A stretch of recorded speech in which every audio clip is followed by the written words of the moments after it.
No.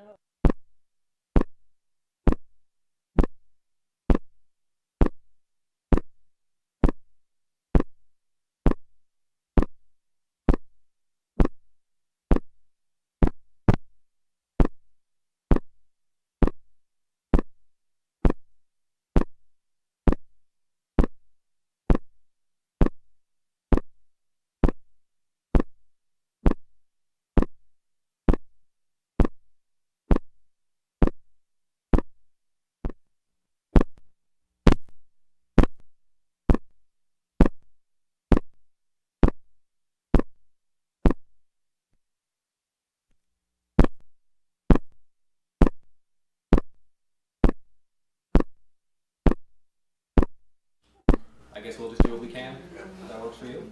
Yep. Great. All right, welcome everybody to the Village of Essex Junction Trustee meeting for Tuesday, September 24th. Please stand and join me for the Pledge of Allegiance. I pledge Allegiance to the flag of the United States of America and to the republic for which it stands, one nation, under God, indivisible, with liberty and justice for all. All right, do we have any agenda additions or changes for tonight?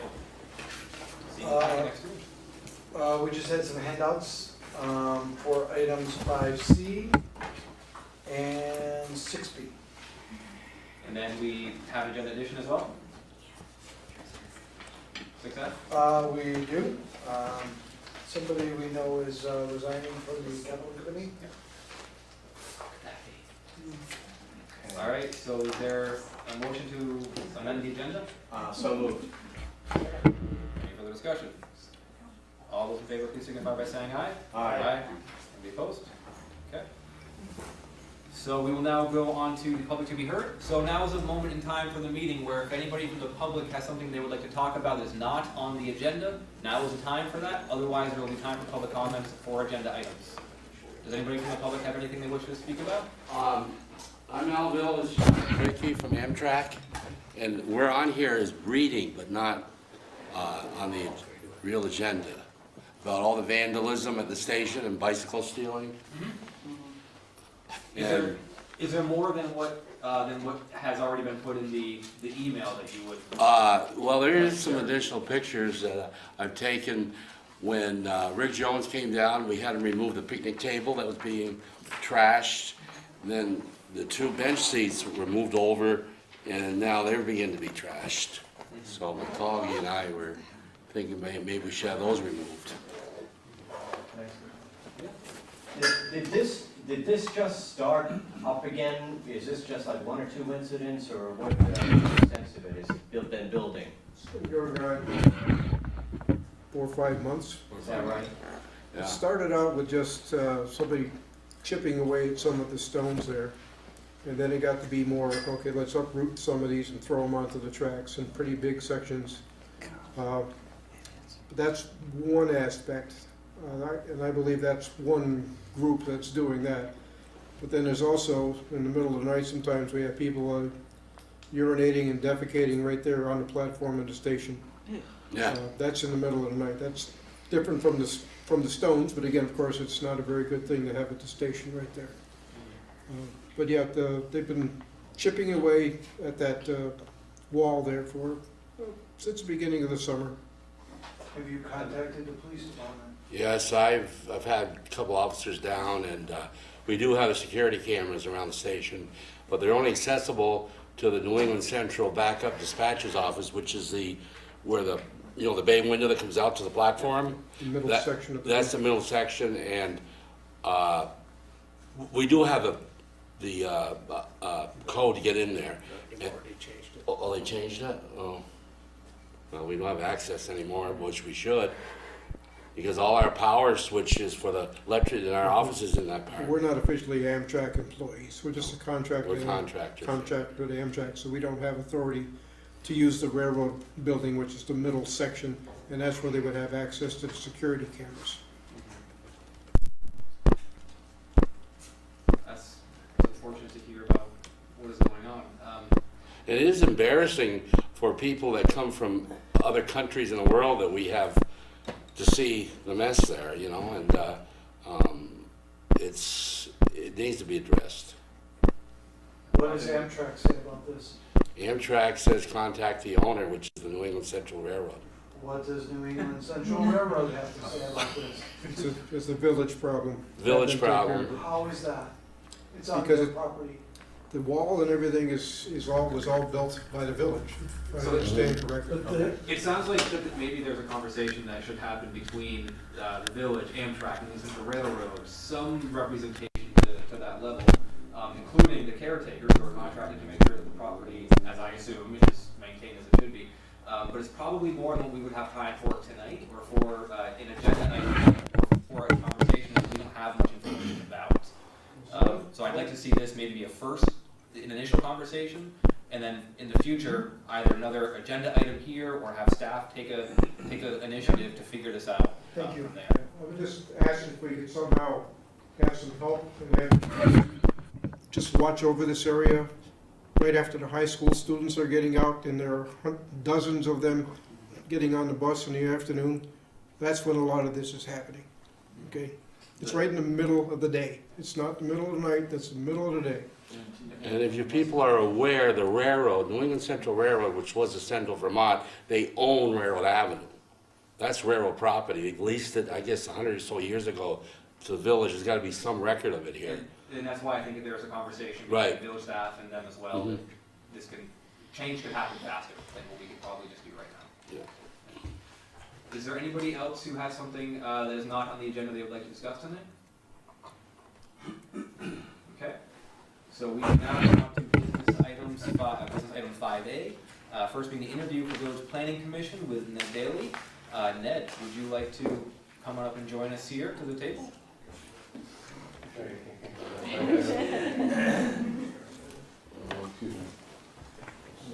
And Ned, as you make your way up, one of the things that we have done, sit right next to Amber.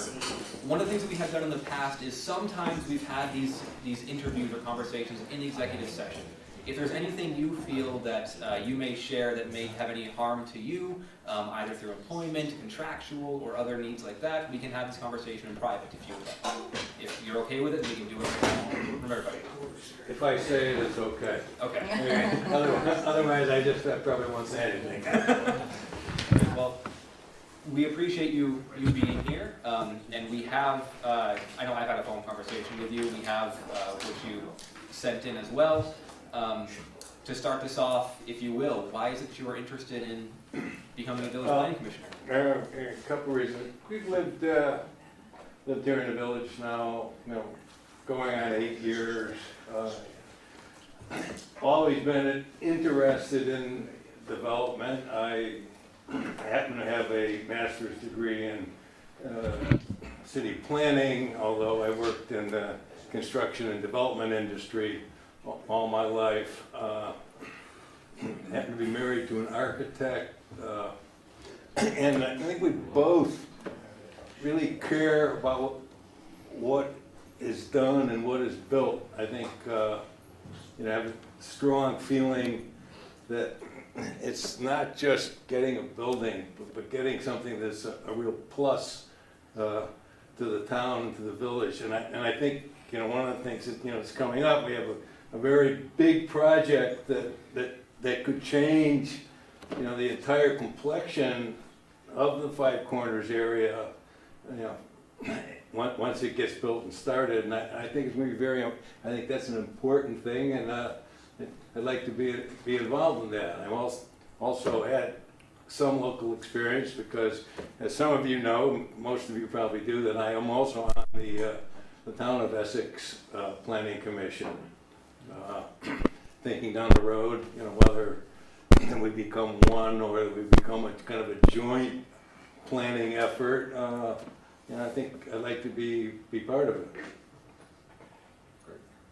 Cool. Everyone down any questions, so what trustees, other questions do you have? Yeah, just your general take on what's been going on in the village center now. You think it's headed in the right direction? Some of the decisions that the former planning commission has made, and say whatever you want, whatever comes in your mind. But I'm just interested if you think we're heading in the right direction. I guess one of the prime things I look at, and I look at it every day, is right across the street. And you have a, in my opinion, somewhat out of scale building that the ground floor has been 60% empty since it's been built. I think those are kind of things aren't helping anyone. It's not helping the town, and you know, and I think we have to, when we develop, one of the things I've found with people living in this area as compared to where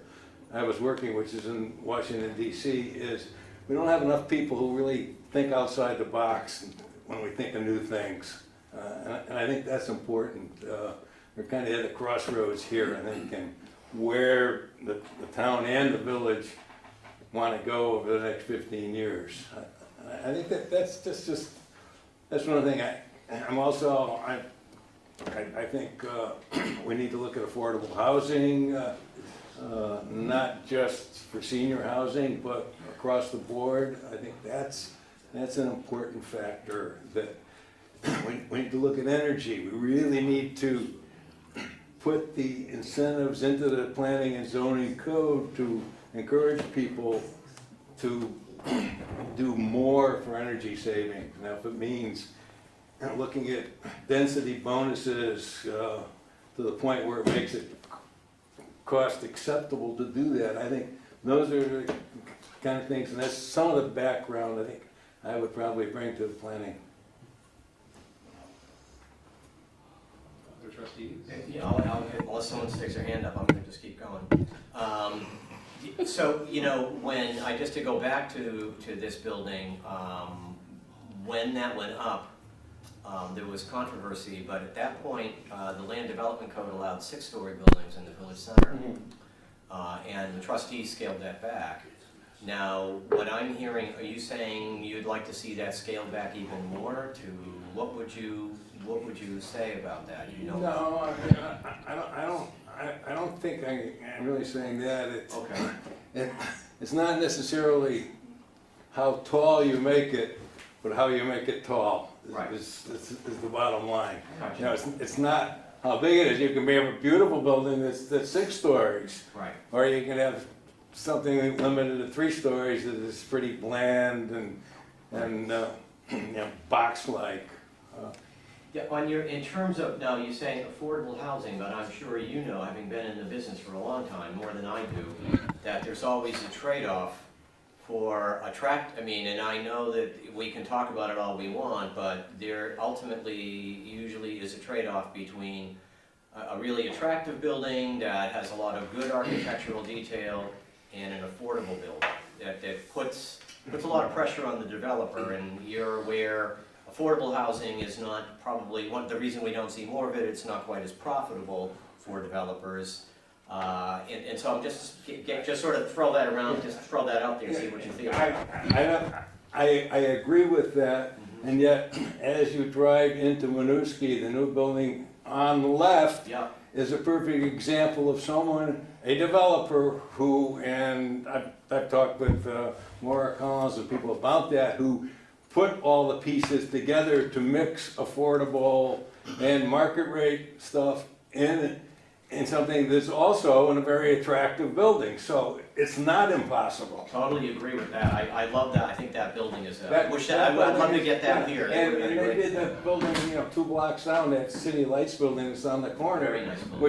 which are real pluses. Very nice And if we're trying to developing a semi-urban atmosphere here at Five Corners, you know, we need to look at all those possibilities. Gotcha. Yep. Yeah, I saw your hand up. No, I was just, I appreciate what he's brought forward, his background and everything, but then when we get into the stuff about what, I think we need to you know, I'll ask you, what do you think about as far as the LDC, the Land Development Code as it exists today? And as far as development and a design review board instead of a planning commission, how are your feelings about that? About a DRB instead of a planning commission and separating the two? And because when you get into the things about you cited that new building down in Winooski, I go by every day, a couple times a day. Everyone's preference is different. I mean, one man's trash and another man's art, you know, so it's, you know, I think a design review board can be a real plus, as long as it doesn't tie the hands and feet of the people developing it, you know. The city of Burlington has a design review board, and it's just terrible to get something built. So, you know, that's a tough task, but, you know, your idea of good design and my idea of good design may be totally divergent too. And so part of anything we would have to do, you know, is reach agreement.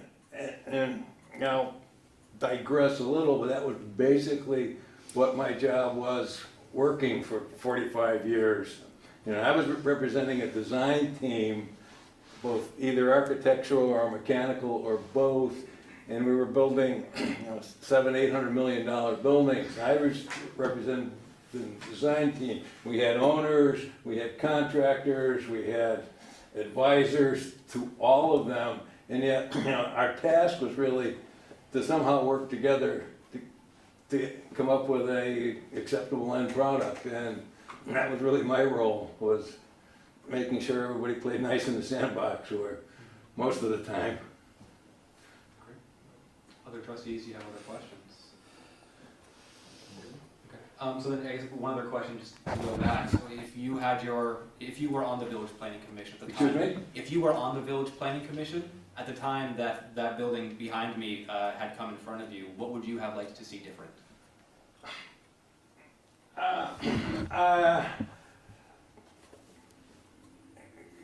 You know, I specifically the big piece in the middle up there, you know, which does nothing.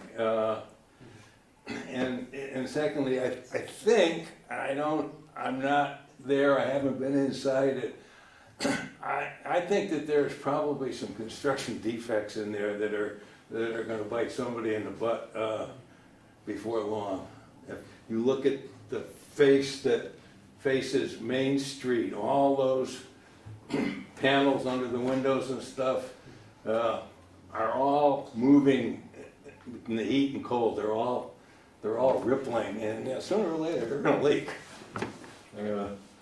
I've seen too many of those things happen. Any other questions, trustees? No. Ned, do you have any questions for us? Anything you have? No, I had a pretty clear idea what I was maybe getting into. So, you think I'm okay? So just so you know, there are 2 openings. There are currently 4 people who have expressed an interest in these 2. So we're going to continue these interviews, if you will, at our next meeting, and we'll make a decision within a few weeks from that point in time. So you may not hear back from us until mid to late October. So if you don't mind waiting, just keep hanging out, and we'll make a decision around then. I'm fine. Great. We appreciate you All right. coming up today, and look forward to it. Thank you. Thank you. Thank you, Ned. Thank you. And so with that, we can go to item 5B, another interview for Village Planning Commission with James Wicks. James, why don't you join us in the same seat? Thank you.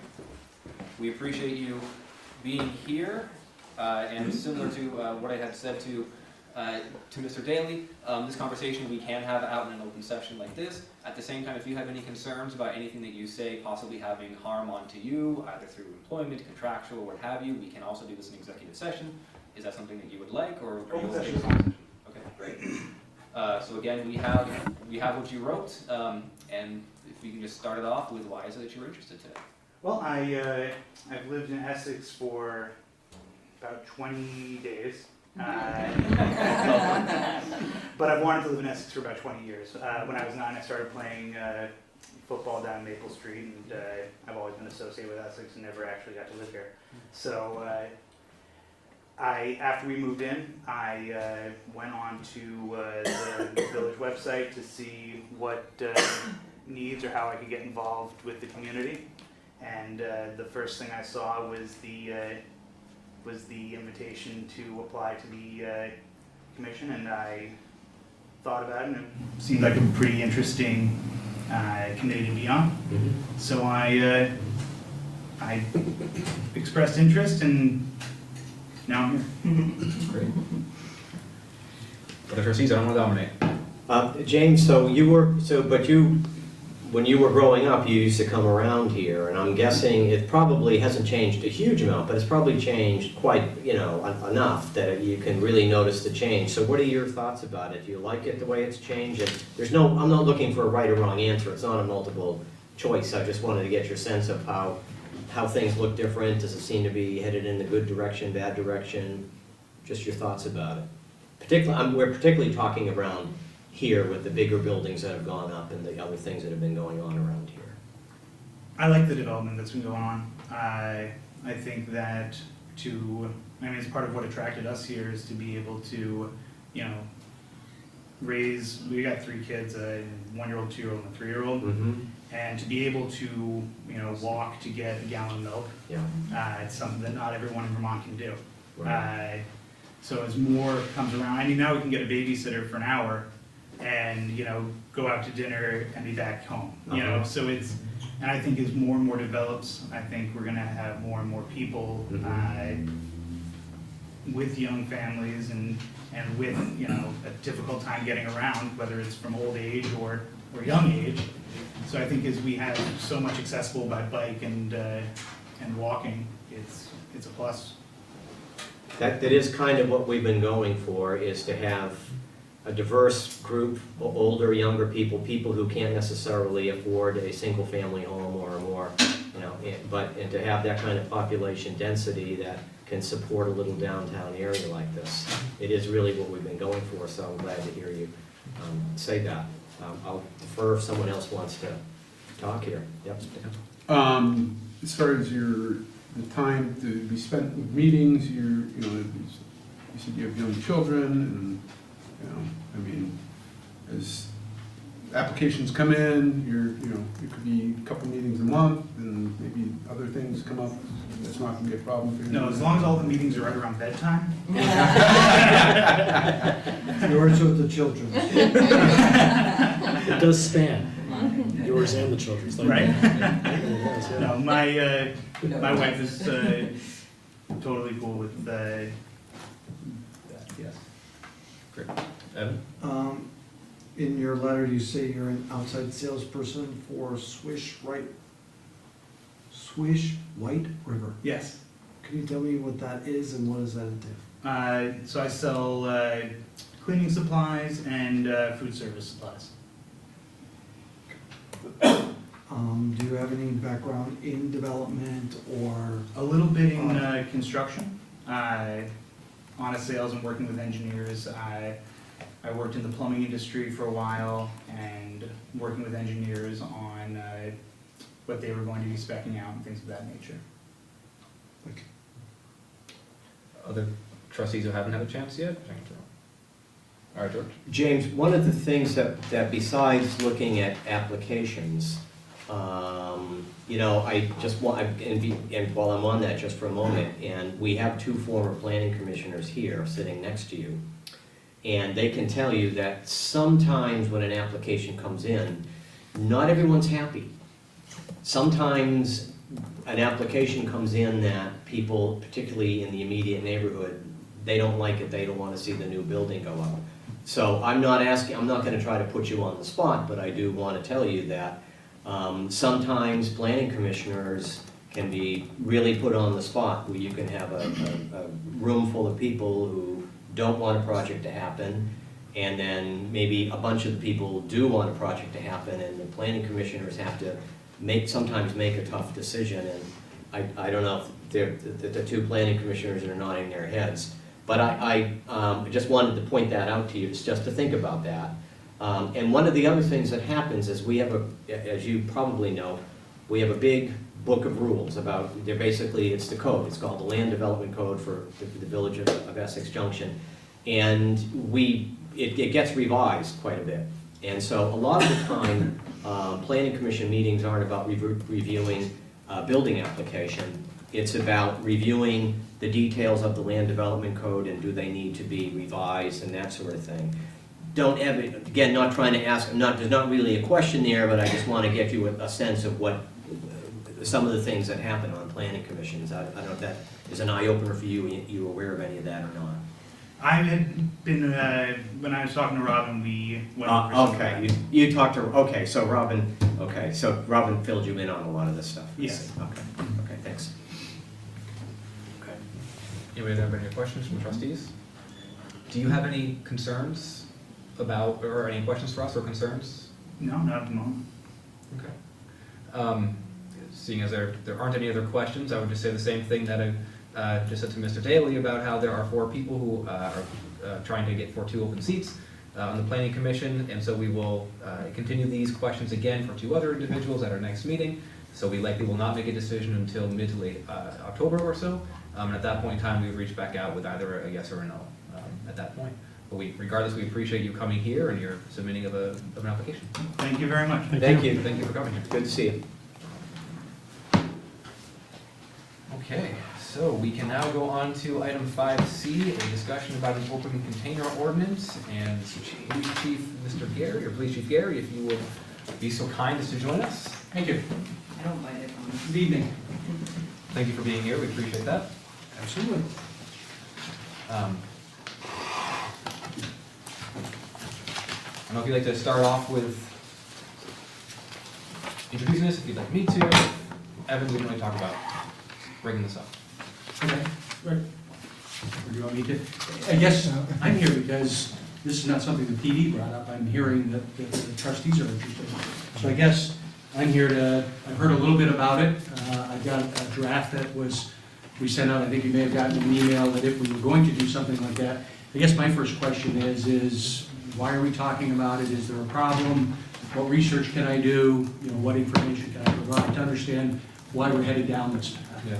So I will say I'm the one who brought it to Evan a while ago. And this has come from, in particular, a few residents who have come to the trustees over the past 4, 5, 6 or so years, mostly talking about what is now the multi-use path over by the railroad tracks on the back end of Grove Street. So we put in this nice multi-use path. It took a fair amount of money to put it there to try to help, one, keep people safe, but also to help prevent people from doing things they shouldn't be doing back there.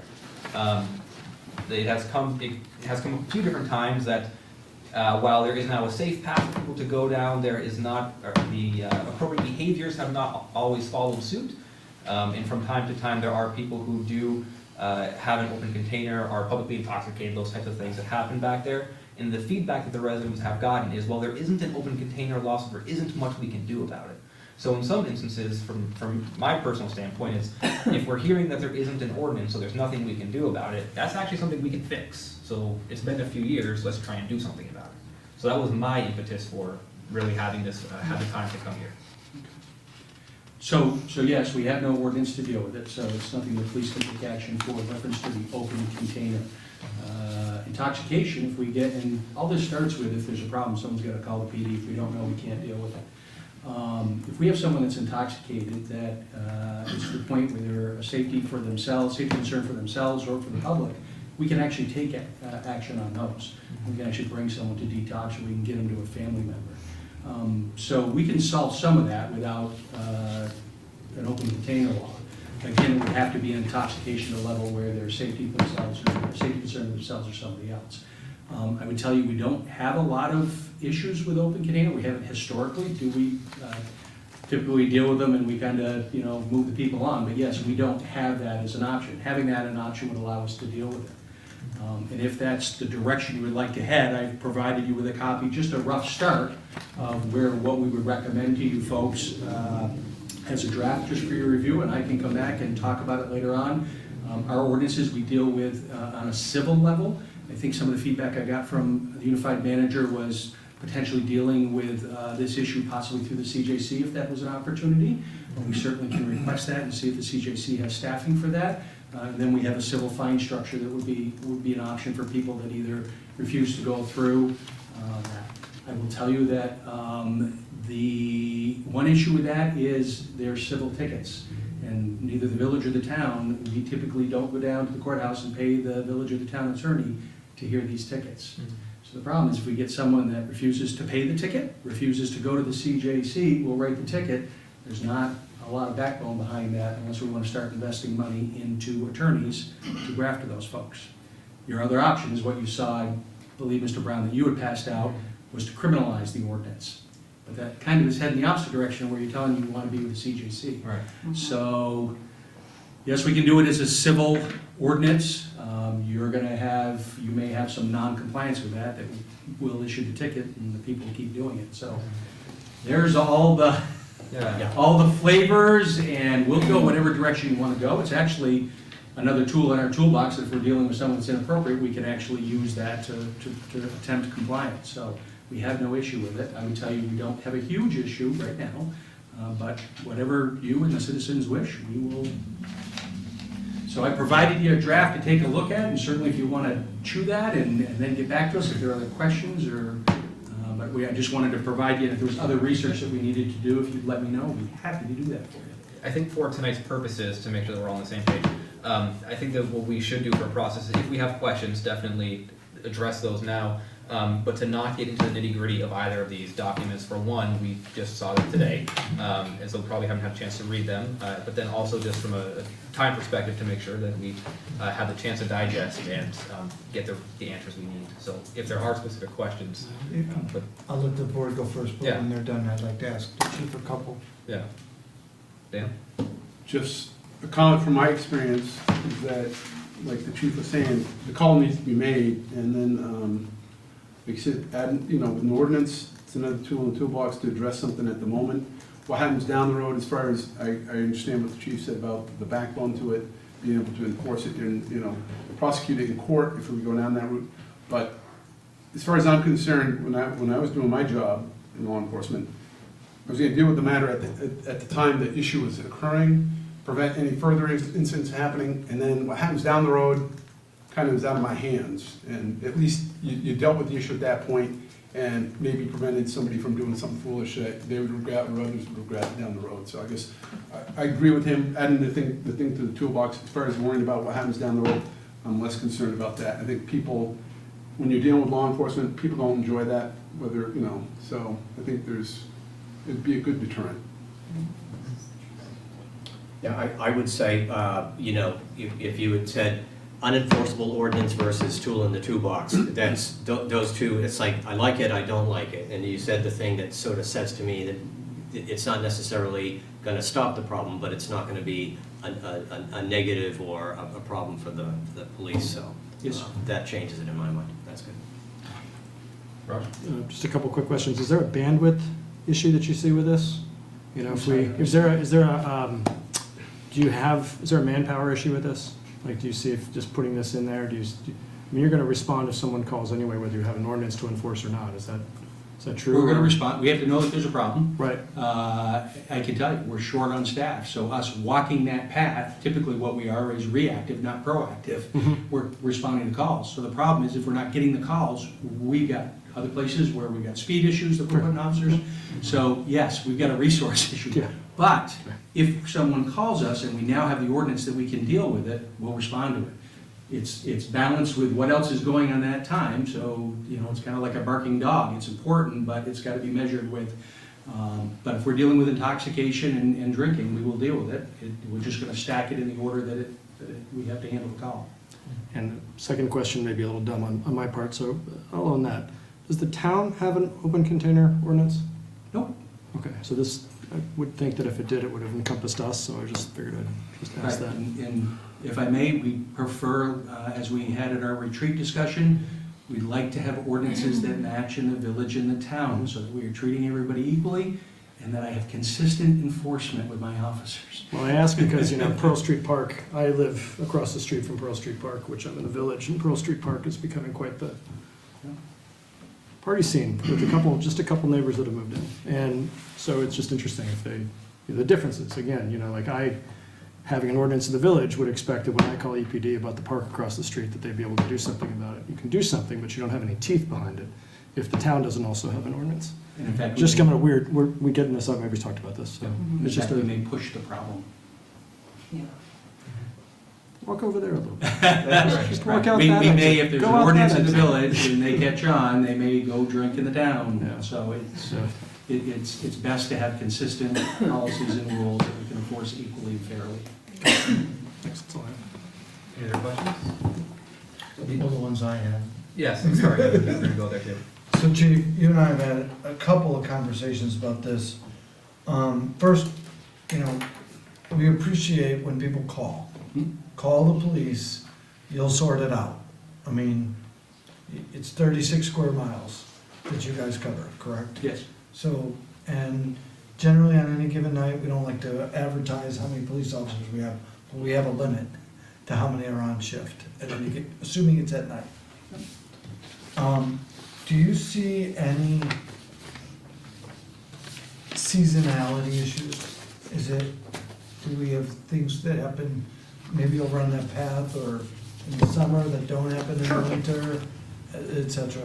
Right, we're gonna see more because there's more people out walking during that time that are sitting out there because it's nice versus the middle of the winter. So yeah, we're gonna see more during nice weather. And any potential role for Howard Center?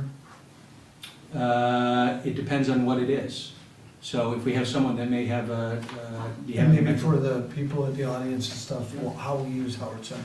So Howard Center is actually embedded within the police department. So we have Howard Center staff that help with calls that may deal with mental health or substance abuse, or sometimes just general questions or problems in reference to services or needs.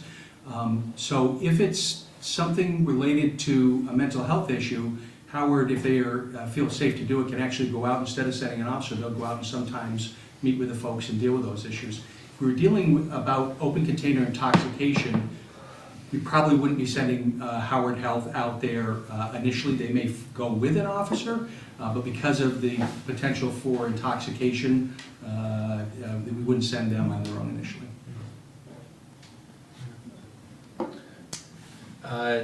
Thank you. The only other thing that I would just, personally, I like the potential involvement with the CJC, just in the terms of, generally, these types of things from previous work experience are not a financial deterrent. It is not necessarily going to work, and that there may be underlying issues there where the involvement with the CJC may be able to help expose some of those underlying issues. So personally, I like the potential involvement in having them get involved in these situations. So just so that is aware in terms of this ordinance process. So I will talk with the CGC. Yeah. Of course, they're gonna have to say, yes, we can handle an increased workload. So that would be my next thing is, in between, when you get back to me, is I'll follow up with the CGC and run this idea by them, and is that something that they'd be willing to take? I think the answer is gonna be yes, but I don't wanna speak for Joe. Right, of course. I appreciate that. And then is this something you want the town to also look into, so that you can make a request that when we do this, we do it both town and village, so that we are able to enforce it uniformly? I think that would be a good question for the the town joint select board and the for the town chair to weigh in on that. But yeah, Happen It to can't know a hurt. couple of them might be in the audience. yeah, it can't hurt to The make sure. camera can't see them. Right, right. So I think that's all we have on this. Any questions? No. Great. Thank you, Chief, for that one. No problem. So we can now move on to item 5D.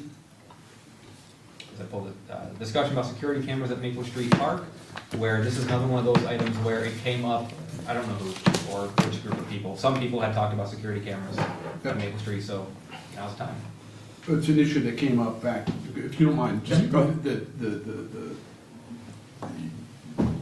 topic itself, when I was on the Rec Advisory Council, it came up about probably 6 to 8 years ago, about 8 years ago, about putting security cameras there. And it was batted around a little bit, but kind of pushed aside. I expressed my concerns with, as far as our pool and the fact that it's utilized by so many people, and even the fields back there and everything else. And there's only basically one route to get to those fields into that pool, right by the main office building. And just worried about something happened to some little kid or something like that, and they expressed concern about if something were to happen, you need something to follow up on. So it was things that I'm just very passionate about. If we look at an elementary school or a school where there's a lot of kids, or a soft target, there's tons of security. And yet I walk by Maple Street Park every day. It's a soft target. And I look at it and where are the cameras, what's the security we have there. So I did want to just kind of mention that. I've had a couple of mothers say to me, they were under the impression that there were lots of cameras around, and I said, I'm not sure there are. And so I brought it up in a meeting, and that was one of the catalysts that got the conversation started. Sorry. Sorry, Rick. I saw you glance, and I'm gonna give you a couple different pitches. I'm gonna talk Okay. about the business end, and I'm gonna talk about the security end. Would it be great to have cameras everywhere? Yeah. Yeah. But the problem is we've got expectations of privacy, and all these Yeah. issues that we deal with every day. To put cameras in Maple Street Park and to do it right, you're talking over $100,000. Okay. To put cameras in that park, you're probably talking closer to $150,000. Because, and you've got on a proactive stance, we don't have staff that can watch all of those cameras. I mean, we got cameras that we've got now that we can't keep an eye on. So it's basically, you'd have to do it with a DVR or a recorder that's recording it, and you'd be responding after the fact to that. Right. So those cameras basically all have certain fields of view. So in order to be able to cover the park completely, you'd have to have a ton of Yeah, cameras out there. Gotcha, sure. So I can tell you, yeah, so probably very accurate is gonna be over $100,000 to cover that. The issue then becomes, A, how are you gonna pay for it? B, when you have to replace the equipment and you're talking about storage of the video, how are you gonna do that long-term? C, what about the people that, now you're in a public area, but you're gonna have people that are gonna complain about their expectation of privacy in that area, right? How's it gonna be used? And I would tell you, when I first heard this from the manager, I ran the stats. We do not have a significant increase in criminal activity that's happening in that park for the last 5 years. The amount of fights, thefts of bikes, we're not seeing a huge increase. So now I put my business hat on and I start thinking about return on investment, right? What are we trying to solve? The money that we're throwing at it, is it really worth what we're doing? And I think Brad Luck sent back an email and said, we'd be better off handing out bike locks over there to reduce the bike thefts than putting cameras up there. My next concern is, now you've done Maple Street Park. What is the expectation for the rest of the parks in our community, and how are we gonna do that? Yep. Because if we do Maple Street Park, how can you not do the other ones that the other citizens use? And our park's supposed to be a natural place where if we start giving the impression that being in nature in our parks is so unsafe that we need monitoring by video, I just don't know what we're admitting to the kind of community we're living in. For that kind of money, I give everybody a bike lock, a bike helmet, put some crossing guards out, get some training for children. I mean, there's so many other things. More children die drowning in public parks than get abducted. I mean, these problems, they're just not, they're fears which are justified, but I just don't see it bearing out. Well, we did have an incident many years ago. Sure. With a murder back there. Right. That was with the park, and so I think some people with long histories know about that, and certainly that is a concern and a fear. I can tell you that in talking with Brad about the stats, and we ran our stats to see whether we got called over there. Of course, the question is, if they're not calling us, our stats aren't gonna be accurate. And Brad said, no, that's consistent, we're seeing about the same stuff. What Brad did tell me is they've made a little change this last year, and they actually have a park patrol person that I believe after school hours goes out in a golf cart and actually is wandering the park. So a lot of times what we're seeing is fights, smoking dope, right, and sometimes drinking, and that person, Brad, in his response to me, said, has made a significant impact on the inappropriate behavior that's happening out there. Is it gonna solve everything? Does it mean we not have crimes? No, it's not gonna solve that, and we could have a major incident there that if we had video could help us. So it is this balance between what are we trying to solve, how much are we willing to invest in it, and it's not, I think it's not just that. Once you do that park, you're gonna have the community come back and say, now do Cascade, now do Pearl Street, now start in the town. Yeah.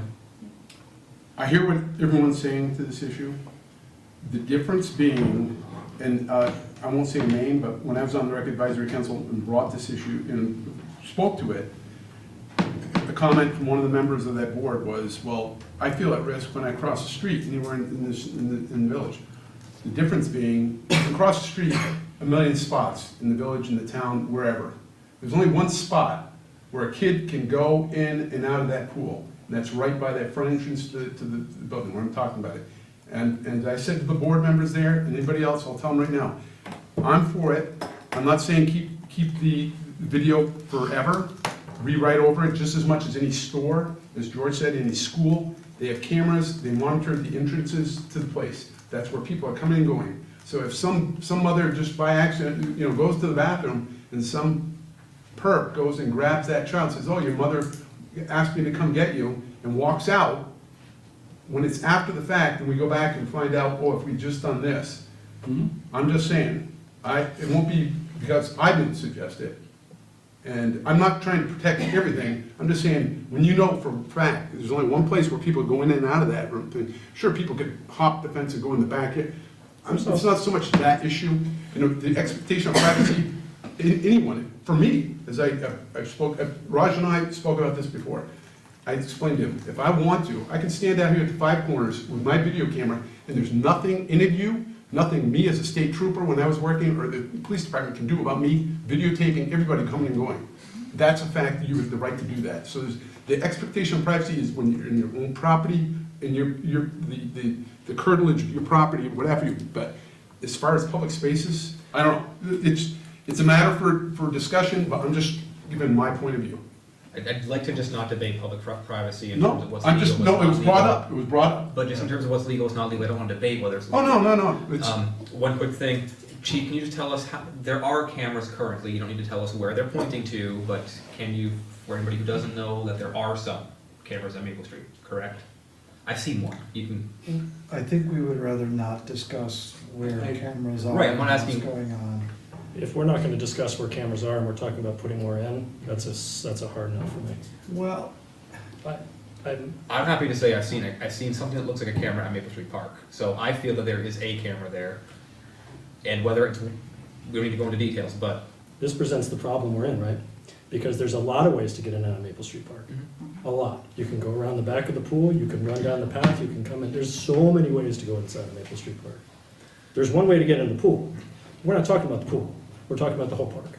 So, you can go on the tennis courts, you can go through the woods. There's a 5K that runs in and out of the woods that comes in from IBM. The privacy thing, I was a photographer for a newspaper, I know all about what I can and can't do in private and what people have an expectation. It's not so much about whether they get to have that expectation or not. It's whether they're comfortable enough to be in their community and expect that they're not going to be surveilled. I mean, what's next? Are we going to say, well, we'd sure do a lot better if we were able to use facial recognition on that perp after they took the kid? We already keep license plate stuff. Why do we keep it? We don't need that for 6 weeks, 6 months. I don't understand that at all. Why doesn't, if you didn't ding on it, dump it. Why do you need to keep it? So if we were to do this, I would say, yeah, we can keep the video for a week, but it's got to be destroyed. And a week should give enough people enough time to realize their kid's missing, which is tragic, and the police enough time to kind of say, let's go back and look at this source. I would think. I mean, I'll defer to the experts, but I certainly don't think that the long-term storage is an issue because we really shouldn't be storing it. So if the boards are okay, I'm trying to be cognizant of the fact that we have a joint meeting that we're running into. It sounds like there are some questions about, one, do we philosophically as a board feel that there should be more than what there is, as well as questions related to storage, questions related to this that we aren't going to really have time to delve into the details of right now. That maybe we have Chief come back at a future meeting with some guidance, some answers, some law around what is allowed, what's not allowed, so that way we can have a less reactionary, more informed conversation. Yeah, And if there are other specific questions, I agree with you, except I would only say one thing, Andrew. Yeah. My thought is that I have questions about this that I don't think, I would like the chief to come back when we have some specific questions for the chief. I'm thinking, I'm listening to our conversations, and I think I'm hearing a couple of different conversations go. I mean, I'm trying to just understand not any of the security, privacy stuff. I'm saying if we're running daycare, after-school programs, and school-like programs all day long in a building in the village, how is that different than a school? You see what I'm saying? Yep. And that's not a question for the chief to answer, that's a question for us to answer and Brad Luck to answer. So that's my only thought. Yeah, I totally agree with you. Yeah, I can just honestly see this going for Yeah. 45 minutes to an hour or so before Yeah. we really get anywhere else. Yeah. That's where I was going. If I may, Please. scope is the huge start. I am not sure whether you're asking me about, and what I told you was Right. security cameras around the whole park.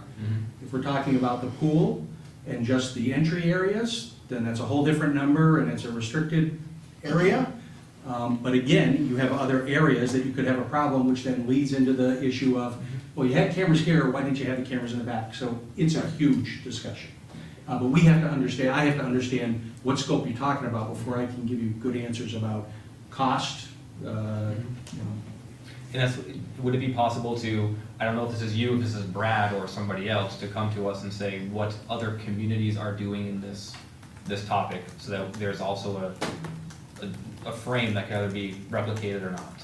For parks, certainly Brad and I could ask those questions if that's what you want us to do. I think that may also be helpful in terms of the scope of realism versus practicality. Trustees, do you have any concerns with what I'm proposing? No, I think that's great, and I'd love to see if you, I mean, I've looked at a couple studies, meta-analysis from England, which is plastered with cameras. And the research suggests that it had zero impact on reducing crime. We're not talking about crime per se right now, we're talking about child abduction and stuff like that, which is different. But strictly speaking, video surveillance does not, at least there, and they're a very similar society. I'd love to see what you find with, you know, other communities doing parks. Are they seeing an impact from that? Because the stuff I've looked into, it just hasn't. And we're going to try to pass that out to the right direction. Yeah.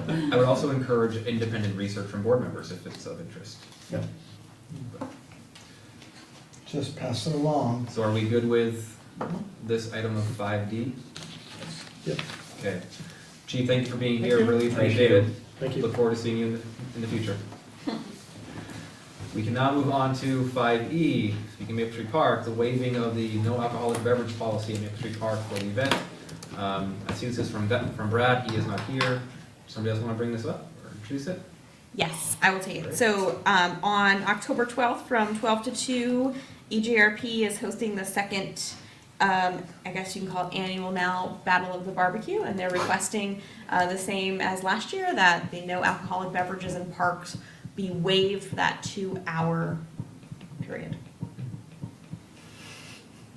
Trustees? Speaking of parks and open container laws, Very timely. appropriate, huh? Yeah. I don't have any questions. Any trustees? I'll just say I said the same thing I said the last time this came up with. Personally, I'm against having alcohol at a park. Personally, it's just not something I believe we should do, and I'm happy to be the lone voice in that. Okay.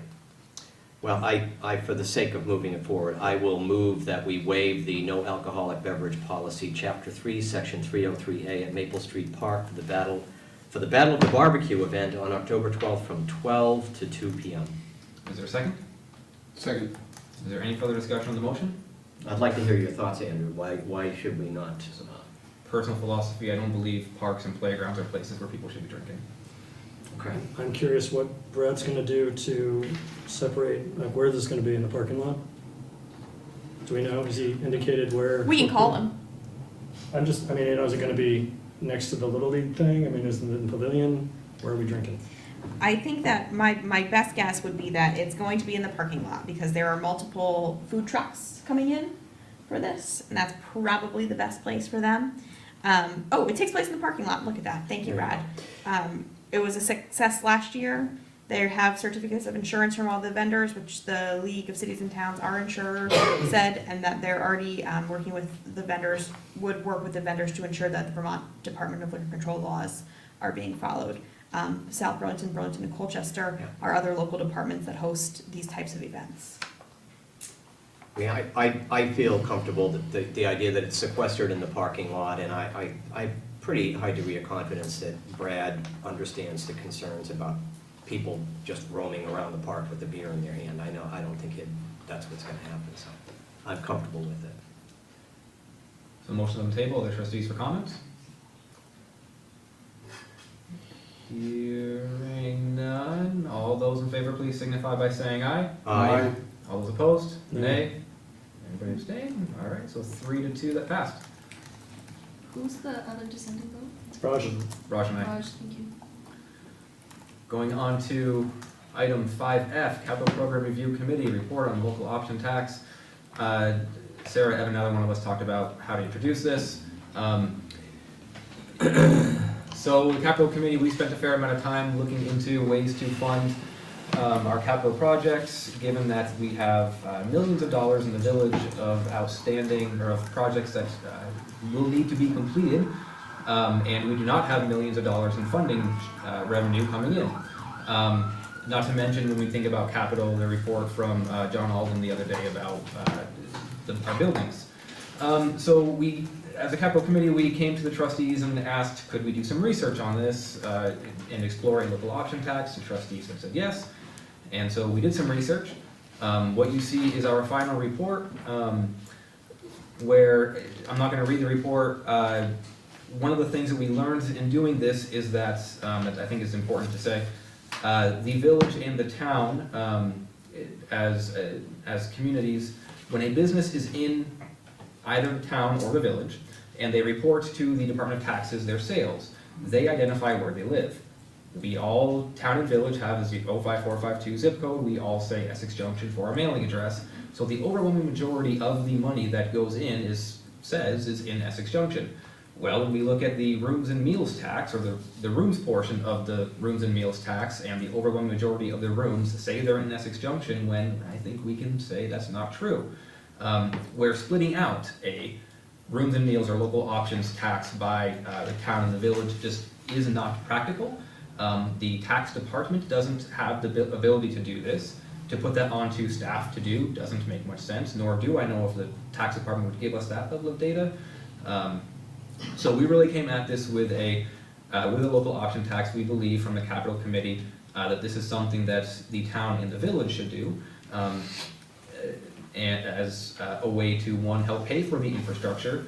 Since when we think about a business like a Lowe's or a Planet Fitness, or an Essex Rental, or other businesses or rooms and restaurants that exist in our community, the people who drive on the roads are not just Essex residents. The people who patron those businesses are not just Essex residents.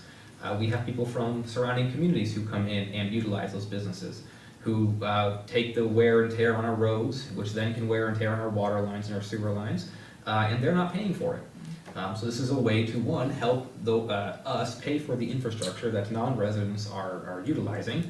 Plus, when we think about anytime that someone goes in and flushes the toilet, that goes somewhere. That has to get processed in some facility. It's time that people who don't live here also pay their fair share. And so this is a proposal from the capital committee to, one, ask the trustees to engage in a conversation with the town select board around a local option tax. And so that is where I will start, or that's where I will end for now, as my mouth's getting quite dry. Thank you. If anybody has any specific questions, I'll maybe rely on Sarah for this. Not really a question, but just a comment. Furthermore, that, you know, when you look at Burlington, South Burlington, Williston, they already have, you know, local option tax, so we're really not breaking any new ground. It's pretty much accepted in the community, in the area. My feeling is that I'm gonna be, since the select board is here, and I think this sort of projects into kind of a controversial area, but the need for a local option tax, in my view, when looking at this, is significantly greater in the village than it is in the town outside the village. And I won't go into great details, but I think we have a lot more heavily used and older infrastructure.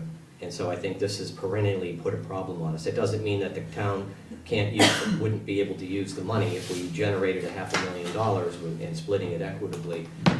But I do wonder an alternative solution might be, if we're gonna have a discussion, if the select board feels that this might be controversial, is that we maybe consider doing something not unlike what we've done with the highway budgets, where we have a more equitable sharing, a sort of a town village-wide redistribution of capital expenditure funds for capital improvement.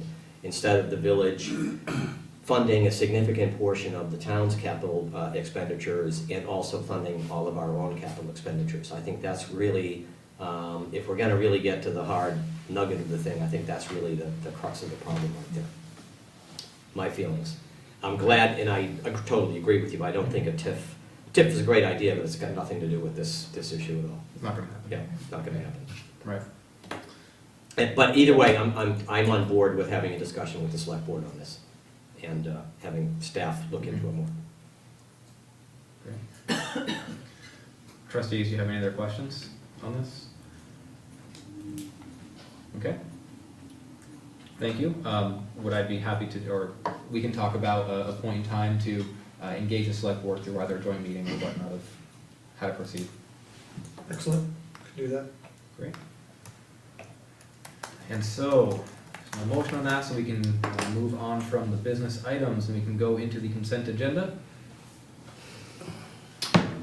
Just wanna, one quick note, the item that has removal of parking spaces, there's actually a procedural item. If you are amenable to the removal of those spaces, we have to amend the ordinance, and then we'll have to go through that process. What we'd be looking for is, if you do want us to go forward, then it would come back on the agenda for, to start the amendment process of that ordinance. So do we need to remove this item from the consent? Okay. You know, just, basically what we're saying is, you'll see it back on the agenda with the language. Which one are you talking about, Evan? The parking spaces? Okay. The parking spaces Yeah. on Lincoln Yeah, Avenue. we were trying to figure out where they are, which ones they are. You can remove, if you wanna, basically, they're at the corner, they're on the east, is it east or is it north? North corner, they're the first three spaces after the intersection. When you are coming down Prospect, you are facing Lincoln, they are the first three spaces on your left. When you are sitting there, there's a right-hand turn, there's a left-hand turn. If there are cars parked there, you really cannot see oncoming traffic. And by the time you inch out past it, Yeah. But those are legal those are they legal are parking currently spaces. legal striped spaces, and we would have to amend the ordinance to show those as no parking. Okay. So this will have to come back to us? Yeah, Okay. but as you say, if you just approve it, it'll come back as an ordinance Okay. change. Great. Any questions, comments on the consent agenda? Okay, anybody want to make a motion? I'll make a motion that we approve the consent agenda. Second. Any further discussion? All those in favor, please signify by saying aye. Aye. Anybody opposed? Great, thank you. And if I could just, one second, I really appreciate that Rick Jones and Hamlin Engineering jumped on this. That we've had some reports of close calls, pedestrians, and we believe that this is the right answer for that. And it also require that one of the signs will get moved a little bit further up on Lincoln Street, which is also one of the things that is making visual a problem over there. Great. So we can go on to the reading file? Any board member comments? Okay. Evan, any comments? No. Okay. We don't have an executive session. So at this moment, we can just take a brief recess as the trustees portion of the meeting will come to an end, or we'll take a break, and then we'll have the select board come up and join us. We'll have our joint meeting shortly, so please just give us a few moments as we reshuffle this forward. Password back in the On time.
You're good at that, right? From swimming. Get their attention. From test? Yeah, get their attention. I was gonna try it, but I don't know enough. One hand up, okay. So, welcome back, everybody. I'll call the village trustees back to order. I will call the Essex Selectboard meeting to order. And Mr. Manager, are there any agenda additions or changes? No, there are no additions or changes. So, thank you. We will not approve the agenda changes. So we can go on to public to be heard. So now is a portion of the meeting in which if there is something that someone would like to speak to that is not on the agenda, now is the point in time to do so. And is there anybody else? Just so I can get an idea as to how many people would like to tonight. Okay, so we have two. Can you raise your hand first? I'm ready. Ken Signorello, Brigham Road. So I want to speak to the merger. To date, I've tried to get separated and shared to be studied, represented, and taken as a viable option. To date, I've pointed out some of the inadvertent use of presumptuous terms that might mislead the public. Today, I want to talk about sacrifice. Current merger scenarios ask the town outside the village residents to sacrifice their hard-earned dollars to cover more than half of the taxes and services elected by village residents only.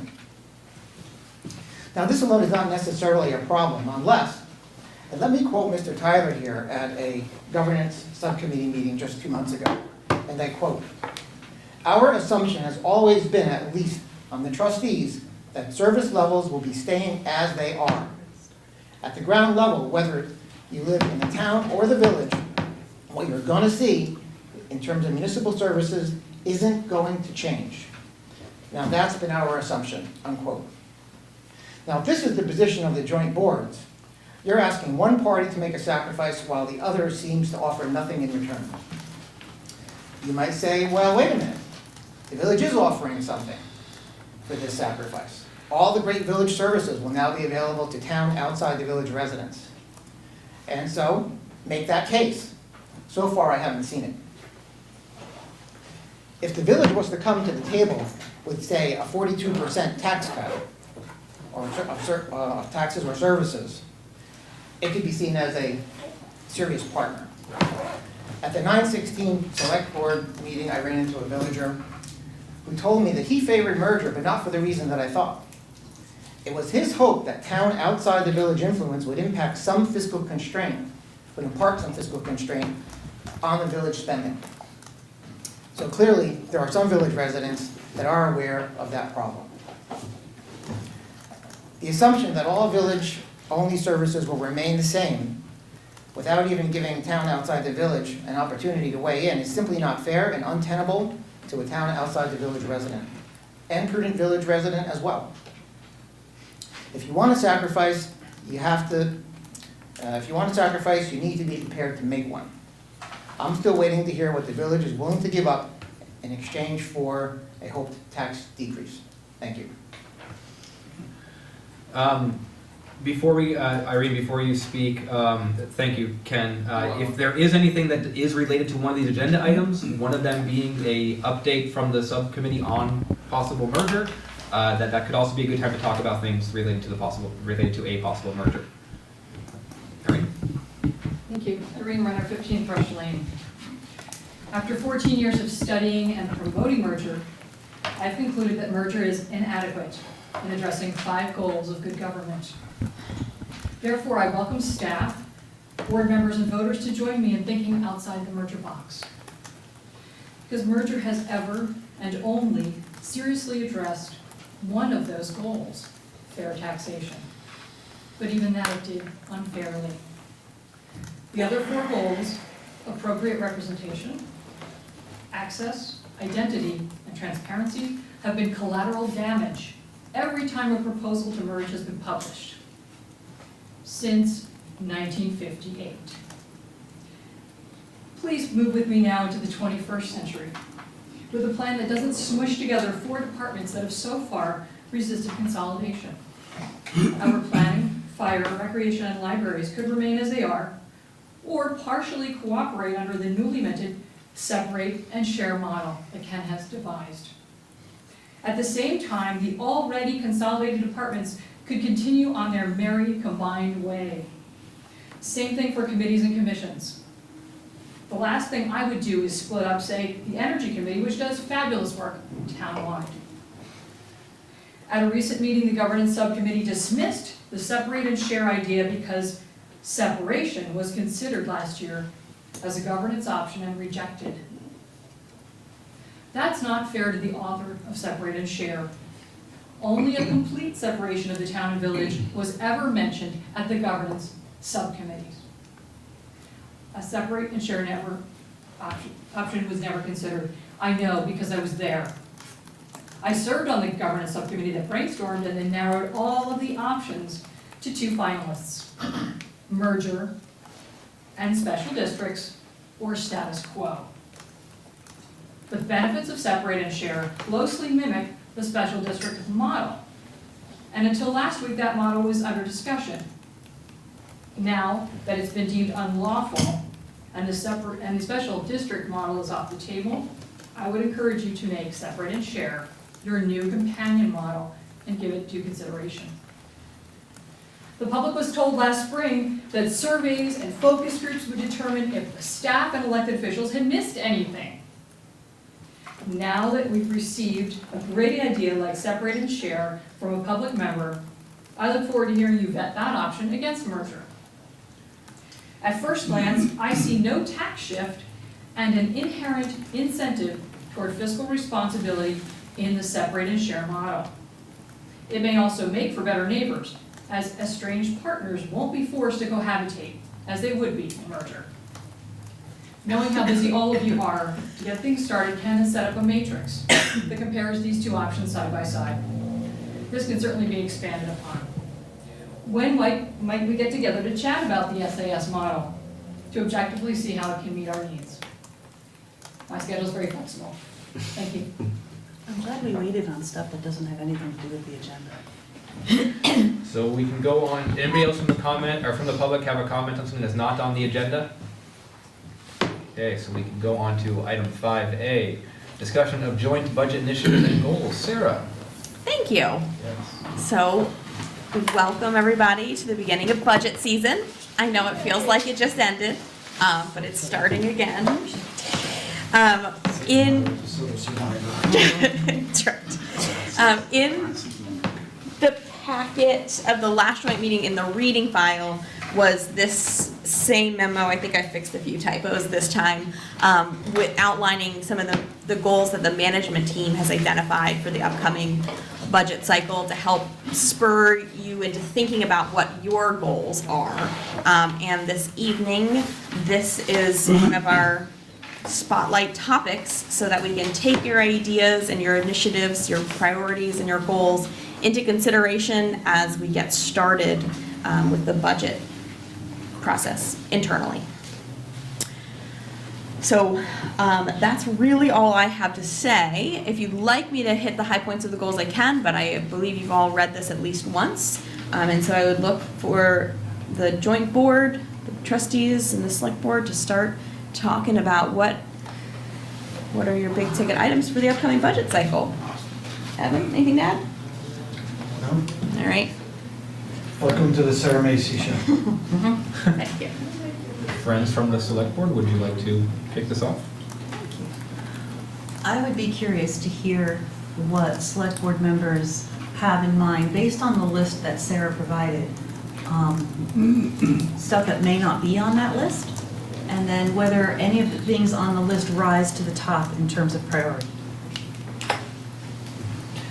Pat? I did have one question about one of the goals that's listed here, no new full-time positions will be approved. Now, correct me if I'm wrong, but I do think that we are still under where our recommended level should be as far as policing services go. Is that correct or not correct? We have vacant positions in the police department. Once those get filled, will that bring us to a level where we feel comfortable with that or not? I don't wanna just immediately discount no new full-time positions if we feel as a town we need something like more police officers. We'll be spending most of this next year filling those positions. But we have, the general gist is for no positions is because of budgetary reasons and other priorities. We would give direction to staff not to propose that.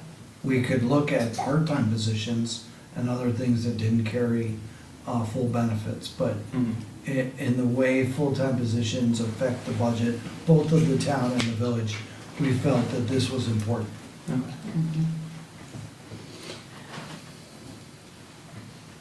Anybody else from the select board have questions or comments or prioritizing that you'd like to share? Next. Sarah, can you just explain the one line that talks about the funding of the town budget to village budget for rec? Absolutely. So one of the things that we want to discuss in this year's budget is how do we fund these co-located recreation programs so that we can give equal access without harming one party and, benefiting the other. How do we also equalize the funding for these two programs, if that's something we want to do now that they're co-located? And from a staff perspective, that has always been one of the goals of this co-location project, is how do we make this a community recreation? And we were starting to take steps toward that with co-locating but still being separate. We've already done a small monetary sharing initiative in the FY20 budget with the town rec department no longer using Sunset Studio, but being able to share Aspire. We've also had some conversations about this with the non-resident fees being charged to town outside the village folks. And so we want to continue to go down this road in a similar fashion to the way we've done, the highway budgets, where, I guess that's this is still just in its idea form here. So if you have other suggestions, this is when I would like to hear them, in a way in which the village would be in charge of the budget for EJRP, and then over time, that dollar amount would get shifted to the budget that's funded by the bigger bucket, remember? And so this is a step in that direction. So are you saying that in comparison to when we shifted public works from the village into the town budget, this is a similar thing but done in smaller increments? That's correct. Gradual. I was not here, but I believe when you did that, you also removed portions of the highway tax at that time, Correct. which To made the offset. Right. This does not have an offset. Right. Yeah. Andy? Is this new money, or is this transferring money from town budget that would have normally been budgeted for our own, for spending in the town to another? Is it new money, or is it It's not new money. existing? That's a new revenue, I don't have a new revenue source to It is fund not this. It would be in the, No. it would be part of the budget Mhm.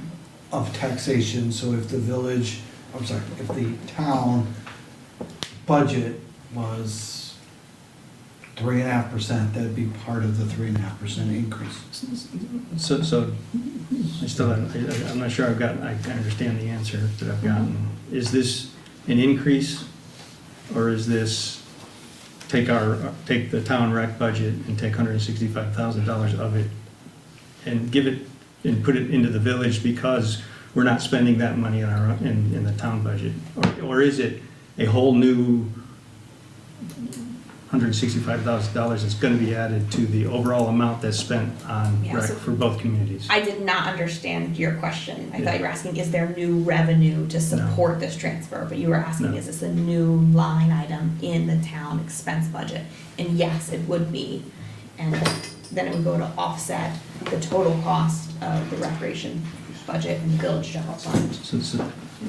So then the intent is this gets counted as revenue in the village, but rec budget, is that the? Correct, so that there would be X dollars less of village tax dollars going to fund the EJRP Yes, budget. it would not be going directly to recreation, it'd be going to the village for services at the town, at the village rec, or anywhere. It's actually money going to the village. The village can decide where it goes. But in general, they're trying to say that that access is townwide. So how do we explain what we get for that money? I'm just trying to figure that, understand. Can I follow up on Andy's question? So please remind me, when we did the transfer of $3,000 to cover the cost differential, was there, I can't believe I don't remember this, but I don't, was there a commensurate, town outside the village residents didn't have to wait, they had the same sign-up date? Right. And they had the same pricing? For everything except for pool and childcare. Okay, so if we are looking to increase tax revenue, to transfer that over to village rec, to cover the joint administration of the co-location, is that going to change? Are village, or town outside the village residents going to be able to enroll in Camp Maple Street and swimming lessons and daycare? The idea is to, over time, equalize the cost and equalize access. So this still needs to be vetted and explored by the two recreation directors into what does it mean, what does it look like, what is the multi-year plan, but we would like to get started on this in this budget cycle now that they're co-located.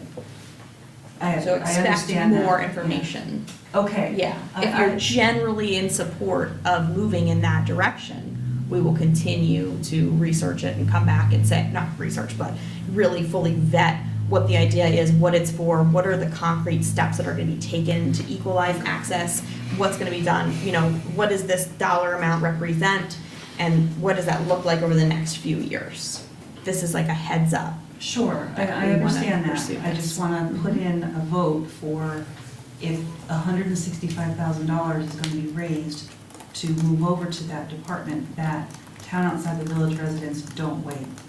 That's a big investment, and it should be immediate. If the benefit is to be paid for, then the benefit should be received right away. So I'm not sure how we'll work that out, but I suspect that other board members would also feel that that's deserved if the payment is made. No, Raj had his hand up. Yeah, Raj had his hand up. I guess, I've said this before, I want to understand what this means. I mean, we're looking at a November 2020 vote on merger. And that's still one of the pieces that has to be discussed, what happens with that. So I just sort of feel like that's going full steam ahead, in a sense, despite everything. And I just feel like it gets confusing, the benefits of the reasons we're merging get muddied. I feel like this is ill-timed, and I think I haven't changed my opinion from the last time we talked about the $3,000 from before, but I guess I would love for this to sort of stop so we could get a handle on what we're trying to merge and decide whether we're gonna do it or not. If that's what we're gonna do, let the community vote on it and then move ahead with finishing up all of the leftover departments that haven't been consolidated.